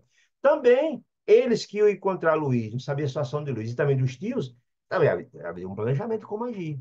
Então, primeiro estudar o local, a situação, para poder trabalhar a estratégia de como agir. É isso que está dizendo. Foi feito. Entramos e o movimento do interior doméstico era de pasmar, de Sandra Luiz. Desencarnados, de horripilantes aspectos. E o vinho. Quem? Os ozenários, os agiotas, né? Por que horripilantes aspectos? São criaturas que cometeram tantos erros, tantos graves, que as feições retratam isso, gente. O perispírito, a gente dá o que, a gente tira as boas coisas do coração, as más coisas do coração de Jesus. E aquelas criaturas cometeram tantos graves erros que isso se traduz na aparência deles. Nós vimos isso, né? O problema é que através dos corredores extensos, conversando, alocado, desequilibrado, né? Como se estivesse falando para dentro de si próprios. Tentei algo registrar, André, tentou captar na tela mental deles do que se era ouvir na conversa deles para com eles. E o ouro constituiu o assunto fundamental de todos os sociólogos. Sociólogo é você fala com você próprio. É uma conversa interior. Ele não falava com os outros, não. Ele conversando, dizia, eu preciso ganhar mais dinheiro, eu preciso mais. Só. O assunto era o dinheiro. É aquela coisa que ficava girando na cabeça dele o tempo todo. Esse é o processo obsessivo grave. Todos eles. São as fixações, são as cristalizações. Fica só girando aquela ideia. Ele entra no oito, não consegue sair. Né? Chama sociólogos. Qual se percebesse com mais funda cuidade os temas do ambiente, Silas estacou, parou, e deixando os três em recuado ângulo, quem? André Luiz, Hilário e Alzira, da sala, ausentou-se. Disse, fiquem aí, vocês três. Recomendou-nos aguardar o retorno. Fiquem aí, que eu vou dar uma analisada no ambiente para poder traçar a estratégia de trabalho. Pretendia estudar, com antecipação, o quadro de serviço. Depois de alguns minutos, ficou analisada, voltou a buscar-nos. Conduziu a irmã Alzira para o aposento em que a Adélia, que era a esposa de Luiz, a dona da casa, repousava junto com os filhinhos, que eram os netos de Alzira, explicando que não era conveniente que Alzira se encontrasse logo com os irmãos que estavam na casa, os tios de Luiz, o irmão de Antônio Olímpio. Não era conveniente, não era adequado. Transformados em verdugos. E ali se deixavam, e ali a deixamos no quarto de Adélia, né? Com ela e os filhos, estavam dormindo, estão lá sobre a custódia de Hilário, que ficou lá na vigilância dela, que evidentemente contra gosto, que ele queria ir exatamente acompanhar, aprender, se deixou ficar distanciado de nós, atendendo aos imperativos da vigilância. Ele ficou vigiando, dando guarida a Alzira, né? Enquanto André Luiz foi na companhia de Silas. A sós comigo, a Silas estabeleceu que para efetuar o socorro com proveito desejável, planejamento, precisamos, antes de tudo, saber ouvir. Lembra que quando, na verdade, foi resgatado Antônio Olímpio, Druso foi ouvi-lo para poder entender o drama e a estratégia? Do mesmo jeito. Primeiro ouvir, disse Silas. E que em razão disso procurasse, recomendou André Luiz. De minha parte, não estou vasto, ele não se meter, deixasse a coisa fluir, deixasse ele, Silas, conduzir as coisas, para não atrapalhar.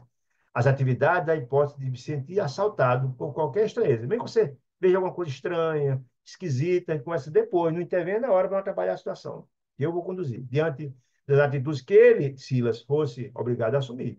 Ele vai assumir algumas questões, para poder ter o diálogo e a confiança dos dois, você não intervenha para não atrapalhar. Compreendi quanto queria Sila dizer e dispõe a observar. Observar, aprender e contribuir com minhas observações, mas sem falar nada. Sem alarde. Penetramos em estreito compartimento, onde alguém contemplava grandes maços de papel, moeda, dinheiro, acariciando-os com um sorriso malicioso. Veja o apego do dinheiro, né? No Instituto de Trazer Bem Informado, o assistente disse, olha, esse aí é Luiz, o filho de Alzira, de Antônio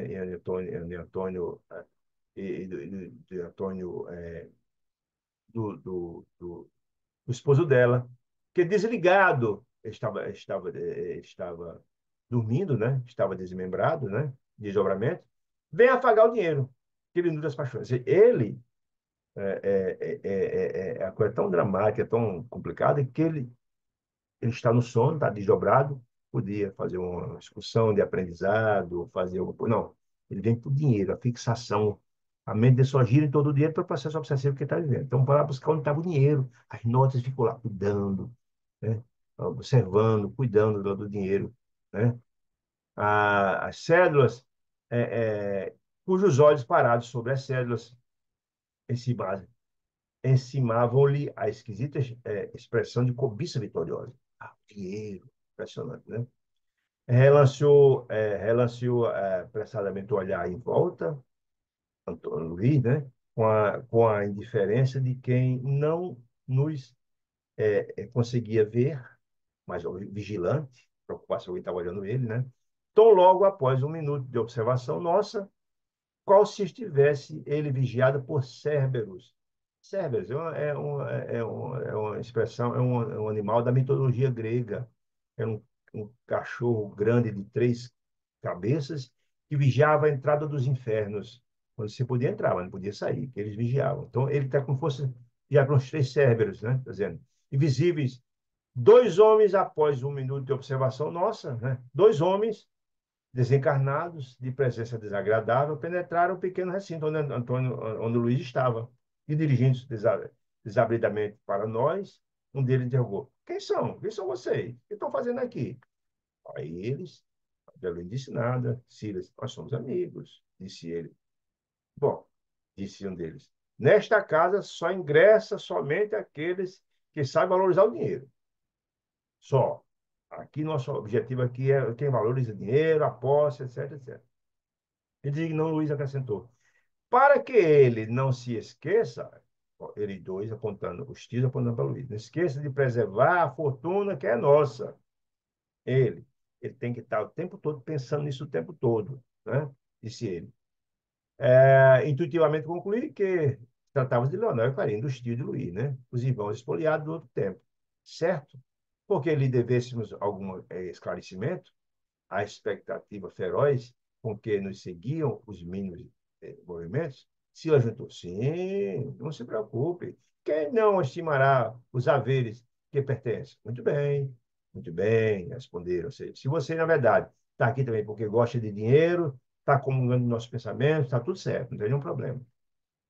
E Silas concordou para de repente, se sentir recepcionado por eles e buscar encontrar uma ambiência de que pudesse captar as informações que ele precisaria para trabalhar ou estabelecer o cronograma de trabalho, né? Muito bem. Responderam, satisfeitos ambos os perseguidores, esfregando as mãos. E alegria, opa, chegou mais alguém para ajudar aqui no processo da obsessão do Luiz, né?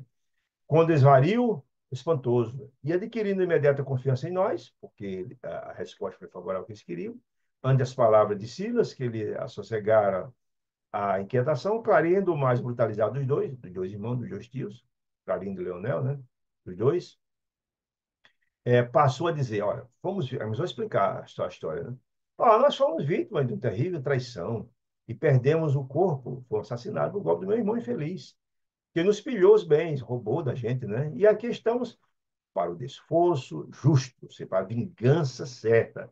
Eu estágio dessas criaturas. Gargalhou de estranha maneira e acentuou. O maldito, falando do irmão, né, o Antônio Olímpio, porém, acreditou ele que a morte lhe apagaria o crime e que nós, os desventurados que lhe sucumbiram nas mãos, foram assassinados por ele, estaríamos reduzidos a pó e a cinza. Ele pensou isso, né? O irmão, muitas pessoas pensam, materialista pensa assim, né? Apossou-se da propriedade que era nossa, depois de promover um acidente espetacular, entre aspas, planejado, no qual fomos por ele assassinados sem compaixão. Planejado. De que ele valeu, no entanto, gozar de nossas custas. Se a morte não existe, mas a morte não existe. É prova que eu estava lá falando com ele. Não existe. E os que. Se a morte não existe, e se os delinquentes do corpo ou fora dele, falando do irmão, estão algemados às consequências de suas ações, ou seja, a reação, ou seja, a colheita, né? Ação-reação, estão pagando. Se você está colhendo o que plantou, ele, o sofrimento de Antônio Olímpio, é exatamente a reação ou o efeito do ato criminoso que cometeu. Ele está pagando. Ele pensava que morria ia pagar tudo, não. Não, a gente não morre, ele também não, e agora está pagando o que fez. O bandido sofrerá ainda mais, ou seja, ele já passou 20 anos sofrendo, mas ainda tem muito mais a sofrer ainda. Nossa vingança, né? Sofrerá o resultado da infâmia contra nós. E aqui respira o filho dele, cujos menores movimentos governaremos, subsidiados até que restitua fortuna de que nos foi elegido senhores. Olha aí. Ou seja, ele estava ali para obsidiar o filho, não gastar nada, porque se achavam dono daquela propriedade ainda. Por tempo relativamente longo, ambos despenderam um largo repertório de lamentações, os dois irmãos, falando da história, reforçando as cores do sinistro painel mental que se acomodavam, de vingança, de tortura e tal. E talvez cansado de rebartelar, de falar tanto das mesmas alegações, sem qualquer resposta de nossa parte, confiaram numa pausa mais dilatada, e Clarindo rompeu, perguntou perguntou a Sílito Amargo: escuta, não admito vocês que têm razão? Nosso projeto de vingança e tal? Aí disse: sim, sim, todos temos razão. Entretanto, você tentou, na verdade, Silas colocar um contraponto para marcar o primeiro sinal, plantar uma sementezinha, né? Entretanto, Atalanel, sim, algo cínico. Quererá, porventura, interferir em nosso propósito? Não, nada disso, disse Silas, né? Consertou meu amigo com reflexão jovial. Desejo simplesmente lembrar que eu... Aí ele plantou a sementezinha aí, né? Desejo simplesmente lembrar que por dinheiro, a Cília falou dele. Já lutei também, tinha essa mesma ideia, já lutei também, excessivamente, crendo que o direito prevalecia ao meu lado. Olha a semente. Diz, olha, esse pensamento de vocês, já passei por isso também. Já lutei por dinheiro, achando que esse direito estava no meu lado. Certo porque a observação dúbia chocava os interlocutores, aí, ó, a psicologia de Silas, muito esperto, né? Colocou a sementezinha, só, ele também reativa a mesma ideia, mas quando ele queria questionar Silas, seu cargo de Silas, é, chefe de uma expedição, valeu essa expectativa natural e perguntou, mudou o assunto para, né, amigos. Mudou do assunto para, plantou a ideiazinha, plantou a semente e de repente mudou de assunto. Escuta, lembra-se que a casa está cheia, largamente povoada por irmãos nossos ensandecidos, loucos. Serão todas essas criaturas que estão aí credores da família infortunada? Ou seja, você está alegando que os seus irmãos tomou de vocês, mas eles também devem, o Luiz deve essa turma que está aí fora? Olha a pergunta. Mudou o foco. Quando ele ia questionar, que teve também aceno com o apego de mau dinheiro. O olhar inteligente que o companheiro me endereçou, ou seja, Silas olhou para André Luiz, passando a mensagem no olhar, deu-me parecer que o inquérito, essa pergunta feita daquelas criaturas que estavam lá, se eram devedores também, Luiz, guardar o objetivo de entreter, mudar de assunto, quebrar o gelo, a confiança dos Vingadores intrigados. Leonel, que me parecia o cérebro da empreitada, mais inteligente, foi mais brutalizado. Foi presto e respondeu. A resposta. Respondeu rápido. É que até agora, falou impassível, precisavam dividir o tempo entre o pai e o filho. Lembra que o pai ficou 20 anos sob a tutela dele nas regiões de Furna, na região do inferno? Ele precisava obsidiar o Antônio Olímpio e também o filho. E para isso ele está explicando. E por isso localizamos aqui temporariamente os ozenários enlouquecidos, os agiotas, que fora do corpo carnal apenas mentalizavam o ouro o tempo todo. Obsessão grave, né? E os bens que se aperfeiçoaram no mundo, de modo a nos favorecer a tarefa. Ou seja, enquanto a gente não estiver aqui, eles estariam fazendo o trabalho de obsidiar, mandar a ideia o tempo todo da usura para a cabeça do Luiz. Então, eles estão aqui a nosso serviço. Acompanha o Sovina, Luiz, né? Que nos obedece ao comando, constrangendo a viver, tanto quanto possível, com a imaginação aprisionada ao dinheiro que ele ama com translocada paixão. Ou seja, essas criaturas estão aí, o estilo dizendo, estão a nosso serviço, para incutir na cabeça do Luiz o tempo todo a ideia do ouro, de ter coisas. No entanto, presentemente, disse Clarindo magoado, criminoso, seu irmão, que sitiávamos nas trevas, nos foi arrebatado a vigilância. Olha que coisa interessante. Ou seja, tudo no seu tempo. Por que que, na verdade, Antônio Olímpio foi retirado de lá depois de 20 anos? Todos são filhos de Deus, né? E chega um momento que há intercessão, certamente o próprio Antônio Olímpio pensou sua renovação, e chegou o tempo do resgate. E aí os benfeitores, os emissários da luz, vão e tomam mesmo de assalto, encontram a forma de resgatar essas criaturas que estão aprisionadas nas prisões das regiões abissais de dor e das regiões infernais. Nós vimos isso em vários momentos, né? Tem equipes especializadas nesse processo, onde são estabelecidos qual o tempo desde que o espírito tem condições de ser resgatado na casa e começar o processo de tratamento, que a pessoa revolta, começa o processo da culpa, está em condições. Aí, essas equipes de resgate vão, resgatar. Por isso que Clarim está dizendo com raiva que ele foi arrebatado da vigilância deles, né?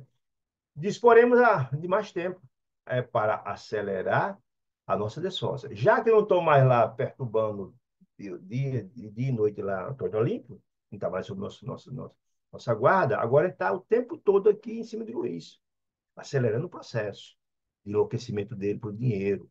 A gente, mais os ozenários que estão aí, né? Pagará o filho dobrado o preço. Veja que absurdo. Veja o preço do ódio, né? Em tese, o Luiz não tinha nada a ver com essa história. Foi o pai, mas o processo passou do pai, filho, para a esposa, para a nora, né? O tempo estava lá obsidiando todo mundo, uma coisa grave, né? Pagará o filho dobrado o preço, já que o assassino foi ocultado de nossos olhos. Ou seja, ele foi resgatado, está na mansão, sob o cuidado dos benfeitores, e ele não tem a menor ideia onde é que estão. Perderam o controle. Porque eles têm um contato através do cérebro hipnotizado. Na hora que esse elo é cortado, você não sabe o endereço onde eles estão. Estão sob a guarda tutelar dos benfeitores, né? Longe de qualquer precipitação na defesa da verdade e do bem, Silas falou calmo. Ou seja, é claro que Silas não ia bater de frente com eles. O grande objetivo de Silas é estabelecer como seria a estratégia para atingir o coração deles, encontrar a forma de também despertar no coração deles o processo de renovação dos dois para uma futura reencarnação. Mas para isso, ele precisava devagarinho plantando a semente aqui, um argumento acolá. Para isso, ele tem que ter a confiança dos dois. Olha aí. Então, disse Silas, o esclarecimento nos faz crer, disse ele, que este homem, falando de Luiz, que prosseguia fascinado pelos maços de cédula da gaveta abarrotada, além do apego enfermiço e a precária riqueza humana, precária que está dizendo que não se dona eternamente, está explicando isso, né? Ainda sofre a pressão de outras mentes, dos ocenários, alucinados quanto a dele, nos enganos da posse material. É a expressão, nos enganos da posse material. Ou seja, ninguém é dono. Quando você morre, passa de mãos. Ninguém é dono. Outra ideia que ele está colocando. Nesse caso, o doentio desejo, disse ele, que se sente objeto é naturalmente elevado à atenção máxima. Será que está correto isso? Leonel, percebendo que Silas penetrava o âmbito do problema com surpreendente facilidade, explicou entusiasmado. Sim, aprendemos como fazer esse processo de obsessão grave na escola de Vingadores. Olha aí, Vingadores que todos possuímos além do desejo imediato e oculto. Quer comer alguma coisa? Quer fazer alguma coisa ali agora? Esses são os desejos imediatos. Em qualquer fase da vida, um desejo central, objetivo, que você acalenta desmesuradamente, quer ser rico, quer uma coisa maior. Está dizendo, aprendi com os Vingadores que todo mundo tem um interesse central, um desejo central. Ou tema básico dos interesses mais íntimos. Olha aí. Olha aí a estratégia da obsessão como é grave, né? O orar e vigiar que Jesus fala tanto como é importante, né? Por isso, além dos pensamentos vulgares, que a gente tem no dia a dia, as coisas do cotidiano, que nos aprisionam na experiência rotineira, emitimos com mais frequência os pensamentos que nascem do desejo central. O grande objetivo da vida de cada um é o iluminado, o triste, se você deseja autoiluminação, aí é uma coisa sublime, né? Mas você tem um desejo da materialidade, de querer coisa, você está dizendo. E como, na verdade, o Luiz tinha um desejo exatamente do pai, do apego a dinheiro, a coisa, foi fácil obsidiar, está dizendo isso, né? Pensamentos que nascem do desejo central, que nos caracteriza, pensamentos esses que passam a constituir o reflexo dominante, cada um da nossa personalidade.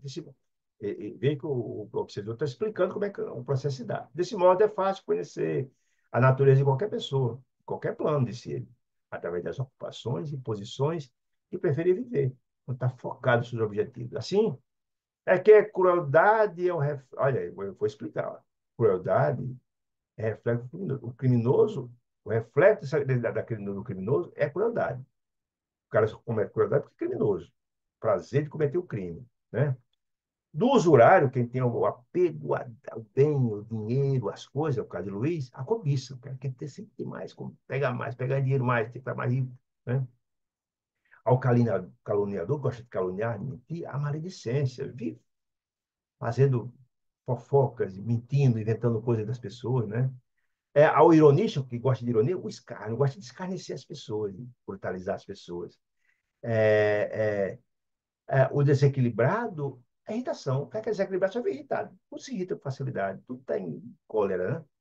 Tanto quanto a elevação moral e o reflexo do santo. Ou seja, quem é a verdade é o santo, o reflexo, toda a ação dele é sublime, que a gente dá o que tem, né? Assim, a gente tira do bom tesouro do nosso coração as coisas boas, o mau tesouro, como diz Jesus, está dizendo, o santo, só ações, só ações elevadas, porque a gente dá o que tem, né? Isso, isso está explicando o obsessor. Conhecido o reflexo da criatura, disse ele, que ele nos propõe retificar e punir, auxiliar, punir, é assim muito fácil, disse ele, superalimentá-la, essa ideia central, com excitações constantes, plantando as ideias. Por isso que eu estou falando do processo da obsessão. Se você tem a ideia lá posta, você cria as condições para aquela tomada mental, para você forçar o tempo todo, 24 horas, essa ideia, até subjugar a pessoa. Obsessão assim. Se você tem a compreensão de que o processo é esse, se você sente que a ideia não é sua, entre em prece, entre em oração. Orar e vigiar de Jesus. Porque na hora que você entra em oração, você eleva a sua faixa vibracional, você sai daquela faixa da entidade infeliz que está ali colocando, você tira a tomada. Essa é a história, né? Bem, esse massa faz conhecer a natureza de qualquer pessoa, em qualquer plano, está explicando aqui, através das ocupações e tal. Assim é que crueldade, assim eu expliquei isso aqui e tal. Conhecido o reflexo da criatura que nos propõe punir, é muito fácil superacitá-la em estações constantes, robustecendo os impulsos e os quadros já existentes, que estão lá, a ideia fixa, na imaginação e criando outros que se lhes superponham, nutrindo-lhe desta forma a fixação mental. Se fixa, a fixação mental, né? As cristalizações. Está lá a ideia, você só plantar, plantar, plantar, plantar, plantar, o processo vai gravando, né? Com esse objetivo, disse o obsessor. Basta alguma diligência para situar no convívio da criatura malfazeira, desejo punir, que precisamos corrigir, punição, a vingança, entidades outras que se lhe adaptam ao modo de sentir e ser. Tem a mesma ideia. E vai colocando, Eudino, história das formas de pensamento, né? Quando não possamos, por nós mesmos, ou a falta de tempo, por isso que o tempo dele estava dividido lá como sessão grave de Antônio Olímpio, colocaram os assalariados deles aqui. Eu estou falando assalariados, gente, porque lá no livro Libertação fala disso. As criaturas infelizes que prestam serviços às entidades mais infelizes recebem benefícios. Muitos, foi lá mostrado no livro. Ou alguns são subjugados. Os ovoides, por exemplo, não têm a menor noção. Estão lá sugando a criatura o tempo todo porque são hipnotizados pelo obsessor grave. Está lá a serviço, obsidiando com gravidade a situação. Lá em Libertação, o caso de Margarida, tinha uma infinidade, várias dúzias de obsessores lá a serviço a serviço para obsidiar a moça, para matá-la. Essa é a história. É a mesma situação aqui. É por falta de tempo, criar as telas que desejamos, mentais, gravando a situação, com vista aos fins visados, que é obsessão grave. Cultica cada vez mais a ideia, por intermédio das determinações hipnóticas. Ou seja, aquela ideia, as ideias são colocadas o tempo todo na mente daquela criatura, agravando cada vez mais o quadro, né, das fixações. Refere-se à entidade. Sim, aí. Quando eu falar dos Vingadores lá, que é uma nota diz que aprendeu com os Vingadores, aí que é a nota do autor do livro, né? Do espiritual. Só aqui são os Vingadores. Refere-se a entidades e organizações mantidas por inteligências criminosas no mundo espiritual infeliz, homicidadas ou se moram temporariamente nos planos inferiores. Por que temporariamente, gente? Todos são filhos de Deus. E mesmo os réprobos, os líderes dos mundos infernais, um dia serão anjos. Não tenha dúvida disso. Eles são temporariamente. Diz, diz o pai da filosofia, Sócrates, que o homem não faz o mal. Faz o mal, ele não ele faz o mal porque o homem, o homem, como é que diz? Ele diz que o homem não faz o mal por ser mal, em tese. Ele faz o mal porque é ignorante. O dia que ele se iluminar, se esclarecer, ele não mais fará o mal, porque o mal não habita seu coração mais. Não é isso? Então, essas criaturas estão lá, na região de treva, de dor, até cansar de sofrer, de se brutalizar, mas chegará o momento que todos, como filhos de Deus, vão chegar o momento que, quando cansam de sofrer, começam a passar de mudança. Antônio Olímpio foi assim, todos são assim também. Continua dizendo, através de semelhantes processos, continua o obsessor falando, criamos e mantemos facilmente o delírio psíquico ou obsessão. É assim que acontece. Que não passa de um estado anormal. Pessoa normal não é obsediada, né? Não é. A mente subjugada é exatamente aquela que eu falei, a tomada colocada e o tempo todo, o tempo todo. Não é história das formas de pensamento. Forma de pensamento, você tem um pensamento que está lá posto, no bem ou no mal. E aquele pensamento que você emite, cria-se uma imagem, uma forma de pensamento, que você vai, quando mais você pensa, mais vai formalizando, vai fortalecendo aquela imagem, aquela forma de pensamento. Esse seu pensamento ser colocado vai, para onde ele passa, vai albergando os pensamentos das criaturas que desejam a mesma coisa, por sintonia, vai fortalecendo. E essa forma de pensamento no mal, ele é um instrumento importante para o processo de obsessão. Como entidade iluminada, só pensando no bem, na paz e no amor, também cria uma forma mais positiva. E por sintonia, as entidades iluminadas que pensam como você, vai também somando-se essa forma de pensamento, iluminando o seu coração, alimentando o seu espírito. É exatamente o que está dizendo aqui, né? A obsessão que não passa de um estado normal da mente subjugada pelo excesso de suas próprias criações e pressiona o campo sensorial, as formas de pensamento, infinitamente acrescidos da influência direta ou indireta de outras mentes encarnadas ou não, atraída por seu próprio reflexo, sintonia. Já falou tanto, né? E sorrindo, o inteligente perseguidor disse, sarcástico, cada um é tentado exteriormente, o que vem de fora, pela tentação que alimenta em si próprio. Eu tenho um sentimento infeliz, bom ou mal, e atraio, que são nossos pares, que é o mesmo pensamento que vai alimentando aqui, né? Sintonia. De mim mesmo, André Luiz ficou perplexo ouvindo aquela argumentação de uma entidade infeliz. Nunca ouvira um verdugo, aparentemente vulgar, com tanto conhecimento e consciência do seu papel de obsessor, com tanto instrumental, com tanta instrução a respeito disso. Segurava-se-me assim, um curso rápido de sadismo mental, extravagante e frio. Silas, em objetivo, cada vez mais captar a confiança deles, para mostrar que tinha também compreensão da situação. Silas, mais treinado do que eu, de Sandra Luiz, do trato com os amigos daquela condição, infeliz, sabendo a forma certa de tratar, não exteriorizou qualquer sentimento de pesar ou de assombro na fisionomia serena. Ou seja, ele fez aquele sarcasmo, mostrou para se exibir que tinha compreensão de como é que se dava o processo de obsessão. E Silas estava lá sereno, tranquilo, né? Entre mostrando, porém, grande interesse em torno da preleção, considerou, para mostrar que a eles que foi interessante. Indiscutivelmente, de Silas, a exposição é perfeita.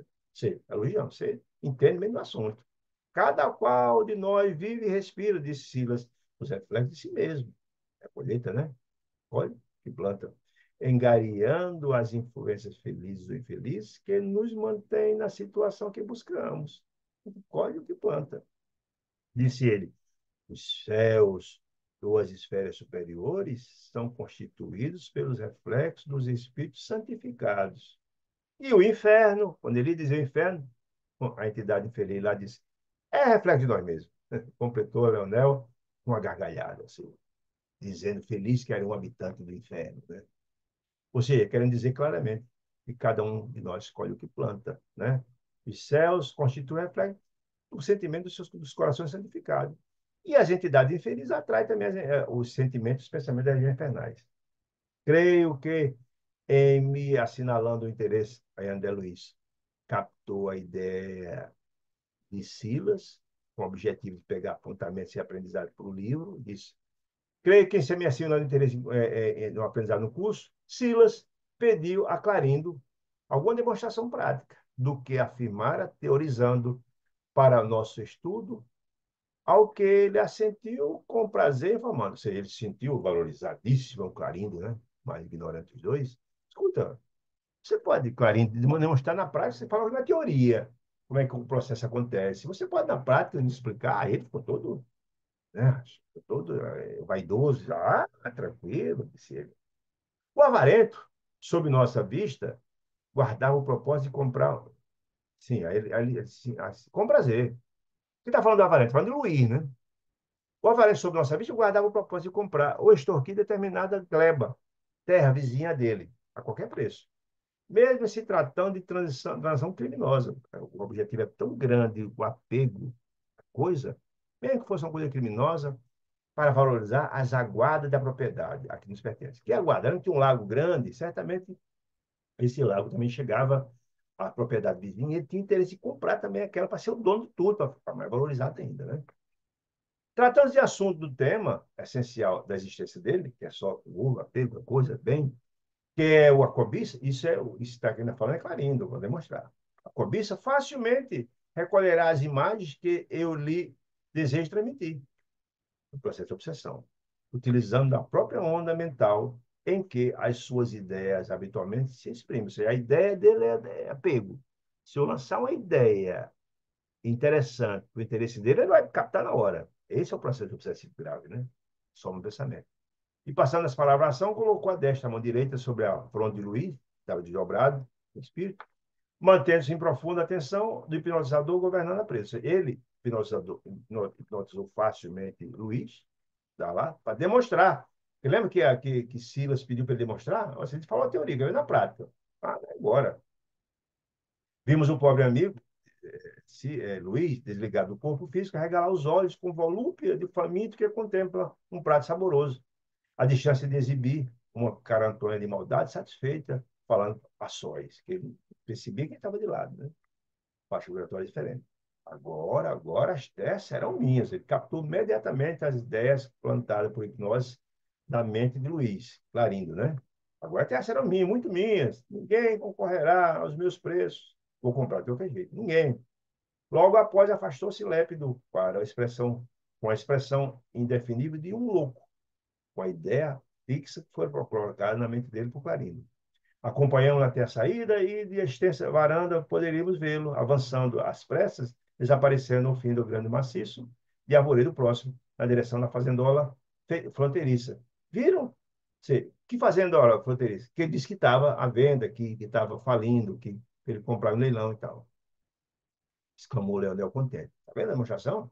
Permitir-lhe, transmitir-lhe ao campo mental um quadro fantástico, através do qual as terras do vizinho estariam em leilão, caindo, enfim, nas unhas, que estava doido para comprar. Olha, está falida. Hein? Quando ele botou a ideia, correu para lá. Bastou que mentalizasse na tela um sentimento nesse sentido, arquitetando o sítio à venda, para que eles tomassem com realidade indiscutível, porquanto em se tratando de nosso reflexo fundamental, somos induzidos a crer naquilo que desejamos que aconteça. É a sintonia? A câmera ele captou. Então, logo, quando vou para dizer, então, logo termina o fluxo controlado da minha influenciação hipnótica, retornará ao corpo carnal quando acordar, lambendo os beijos, na certeza de ter haver sonhado com a falência da própria granja, na qual pretende a título de posse.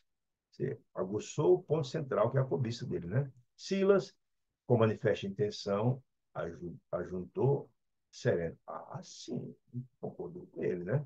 Silas, o objetivo de pegar a confiança dele, né? Estamos diante de um processo de transmissão de imagens. Silas também, que não é nada bobo, nem nada, foi uma explicação mais sofisticada ainda para eles entenderem que Silas conhecia o processo. Ah, isso é um processo de transmissão de imagens, até certo ponto análogo dos princípios dominantes na televisão, no reino da eletrônica, atualmente em voga no plano terrestre. A televisão não existia na época, né? Sabemos que cada um de nós é um fulcro gerador da vida, disse Silas, com qualidades específicas da emissão e recepção. Não é assim? Nós somos receptor das imagens que são encaminhadas para nós, captamos por sintonia e emitimos também, são captadas por outros. A televisão funciona assim. O campo mental do hipnotizador, disse ele, que está mandando, no caso aí o Clarim está mandando para Luiz, o campo mental do hipnotizador cria uma imagem, cria no mundo do próprio, na imaginação, as formas de pensamento. serão encaminhadas. Que deseja exteriorizar. Ele cria todas as imagens e encaminha para o hipnotizado, né? É algo semelhante à câmara de imagem de transmissão comum da TV, né? Tanto quanto esse dispositivo é idêntico em seus valores à câmara escura da máquina fotográfica. Então, está dizendo o seguinte, a televisão está aqui o receptor. Ela emite a imagem, essa imagem vai e é recepcionada lá no receptor, né? Você pode colocar aqui uma TV, no mesmo local, ela vai, essa imagem é captada por aqui. É assim que acontece o processo de transmissão de imagem. Do pensamento é mais rápido ainda que as dois do passado, né? Plasmando a imagem da qual se propõe extrair, estou explicando, Cida, propõe extrair o melhor efeito, o objetivo, arroja sobre o campo mental do hipnotizado, chega lá, né, a mentalidade, ao pensamento, que então procede à guisa de mosaico. A televisão recepciona, como recepciona a imagem. Em televisão, ou a maneira de película sensível no serviço fotográfico, impregnada, aquela que você bate a fotografia, que as câmeras antigamente eram assim, no filme, fica impregnado no mesmo sentido. Não ignoramos que a transmissão de imagens, a distância do mosaico de recepção da imagem, recolhendo os quadros da câmera, que emite da câmera de televisão, está explorando, age como um espelho sensibilizado, chega à imagem, convertendo os traços luminosos em impulsos elétricos e arremessando sobre o aparelho de recepção que ele recebe, a TV. É a forma como é transmitida a imagem da TV. Através de antenas especiais, no caso da TV, reconstituindo com elas as imagens pelos chamados sinais de vídeo, emitido e recepção pela televisão. E recompondo dessa forma as cenas televisadas à face de receptor comum. Emissão e captação das imagens. No problema do estudo, disse ele, Silas, você, Leonel, criou os quadros que se propôs transmitir ao pensamento de Luiz. Mesma história da televisão.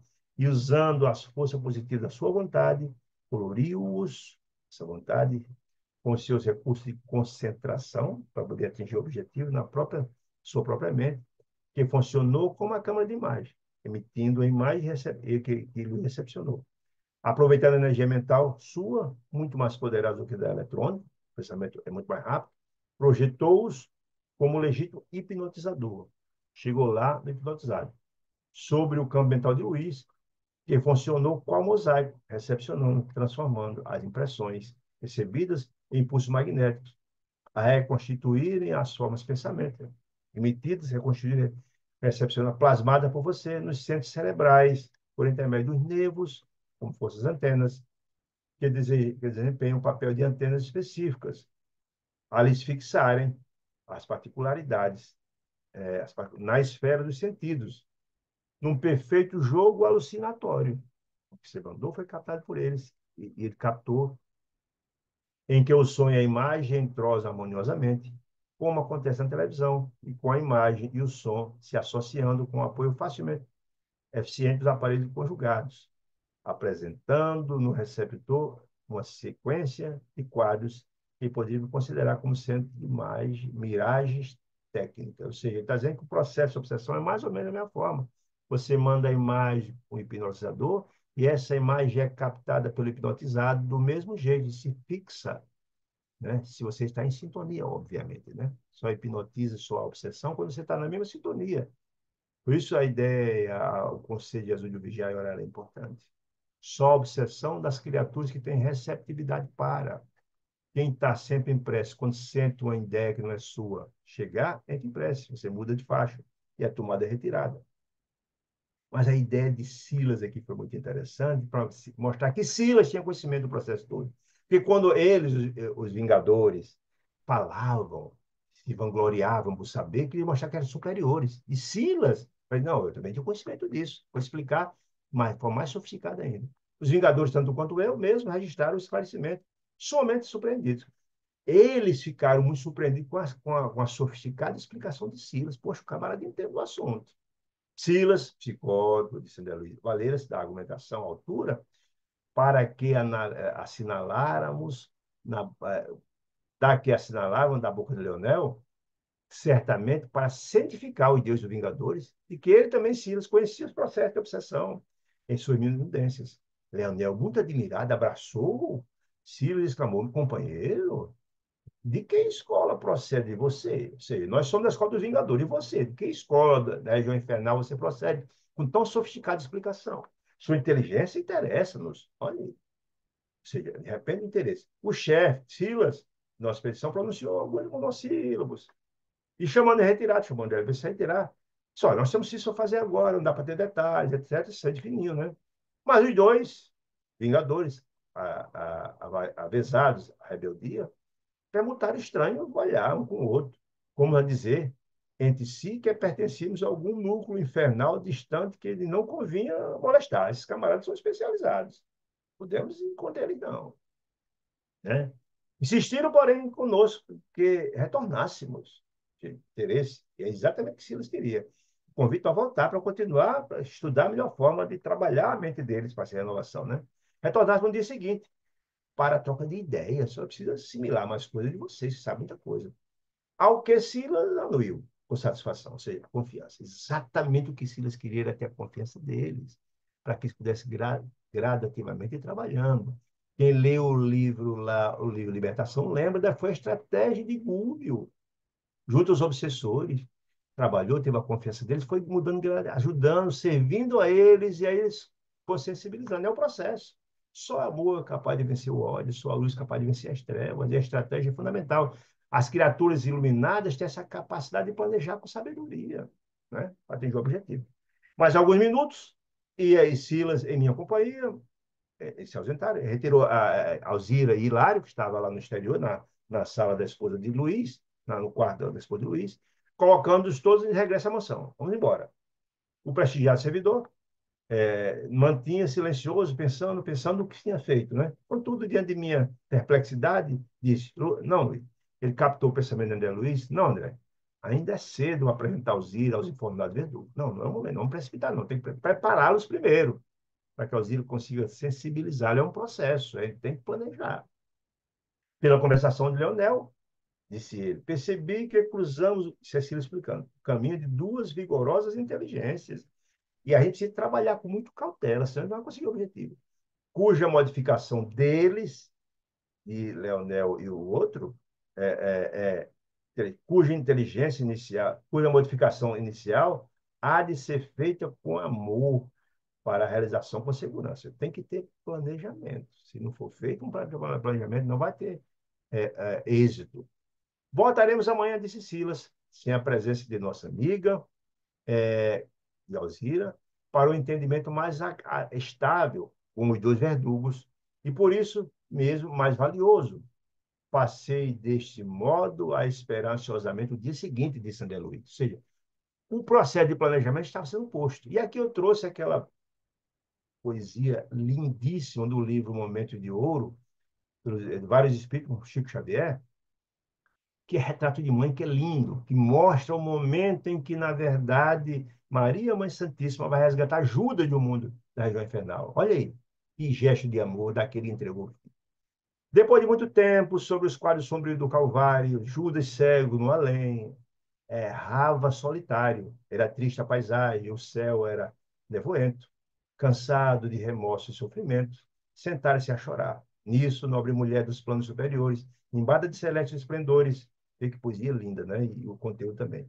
Que ele não conseguia divisar porque estava cego, né? Chega e afaga a cabeça do infeliz. Em seguida, num tom de carinho profundo, quase que em oração, ela diz: Meu filho, por que choras? Acaso não sabias? Não sabeis? Disse ele, replicando o interpelado, claramente agressivo. Sou morto sou morto e estou vivo, ou seja, eu me suicidei, mas estou vivo, o espírito morre. Matei-me novamente, estou de pé, disse ele, sem consolo, sem lar, sem amor e sem fé. Olha a poesia linda. Não ouviste falar de Judas, o traidor? Dizendo para a senhora que ele sabia quem era. Sou eu que aniquilei a vida do Senhor, Jesus, né? A princípio julguei fazê-lo para poder fazê-lo rei. Ele achava que entregando Jesus, e o povo ia se rebelar e ficar do lado de Jesus. Mas apenas ele impôs seu sacrifício, o martírio, sangue e cruz. E em flagelo e aflição, eis que a minha vida agora se reduz. Afastai-me de mim, ele, dizendo para o Espírito Nobre. Deixai-me padecer neste inferno sem fim. Nada me pergunteis, retirai-vos, Senhora. Nada sabeis da mágoa que me agita. Maria. O assunto que lastimo, ele dizendo aí, o assunto que lastimo, disse Judas, é unicamente meu. No entanto, a dama calma respondeu, meu filho, sei que choras, sei que lutas, sei que a dor que causa o remorso que escutas. Venho apenas falar-te que Deus é sempre amor em toda parte. E acrescentou serena, a bondade de Deus jamais condena. Venho por mãe, olha aí, a mãe de todas, né? A te buscar um filho amado. Sofre com paciência e dor a prova. Terás em breve uma existência nova. Não te sinta sozinho ou desprezado. Judas interrompeu e bradou, rude e pasmo. Mãe, como venhais aqui com mentira e sarcasmo? Depois de me enforcar num galho de figueira para acordar na dor, sem mais poder fugir à vida verdadeira. Fui procurar consolo e força de viver, ao pé da pobre mãe que me forjava você, da mãe dele, né? Em espírito, da mãe dele encarnada. Ela me viu chorando e escutou meus lamentos, mas teve medo dos meus sofrimentos, expulsou meus conjuros, chamou-me monstro, por sinal, disse que eu era unicamente o espírito do mal, intimou-me a terrível retrocesso, mandando que apressasse o meu regresso para a zona infernal de onde eu vinha. Olha que triste. Ah, detesto lembrar a horrível mãe que eu tinha. Não me falai de mães, não me falai de amor, sou apenas um monstro sofredor.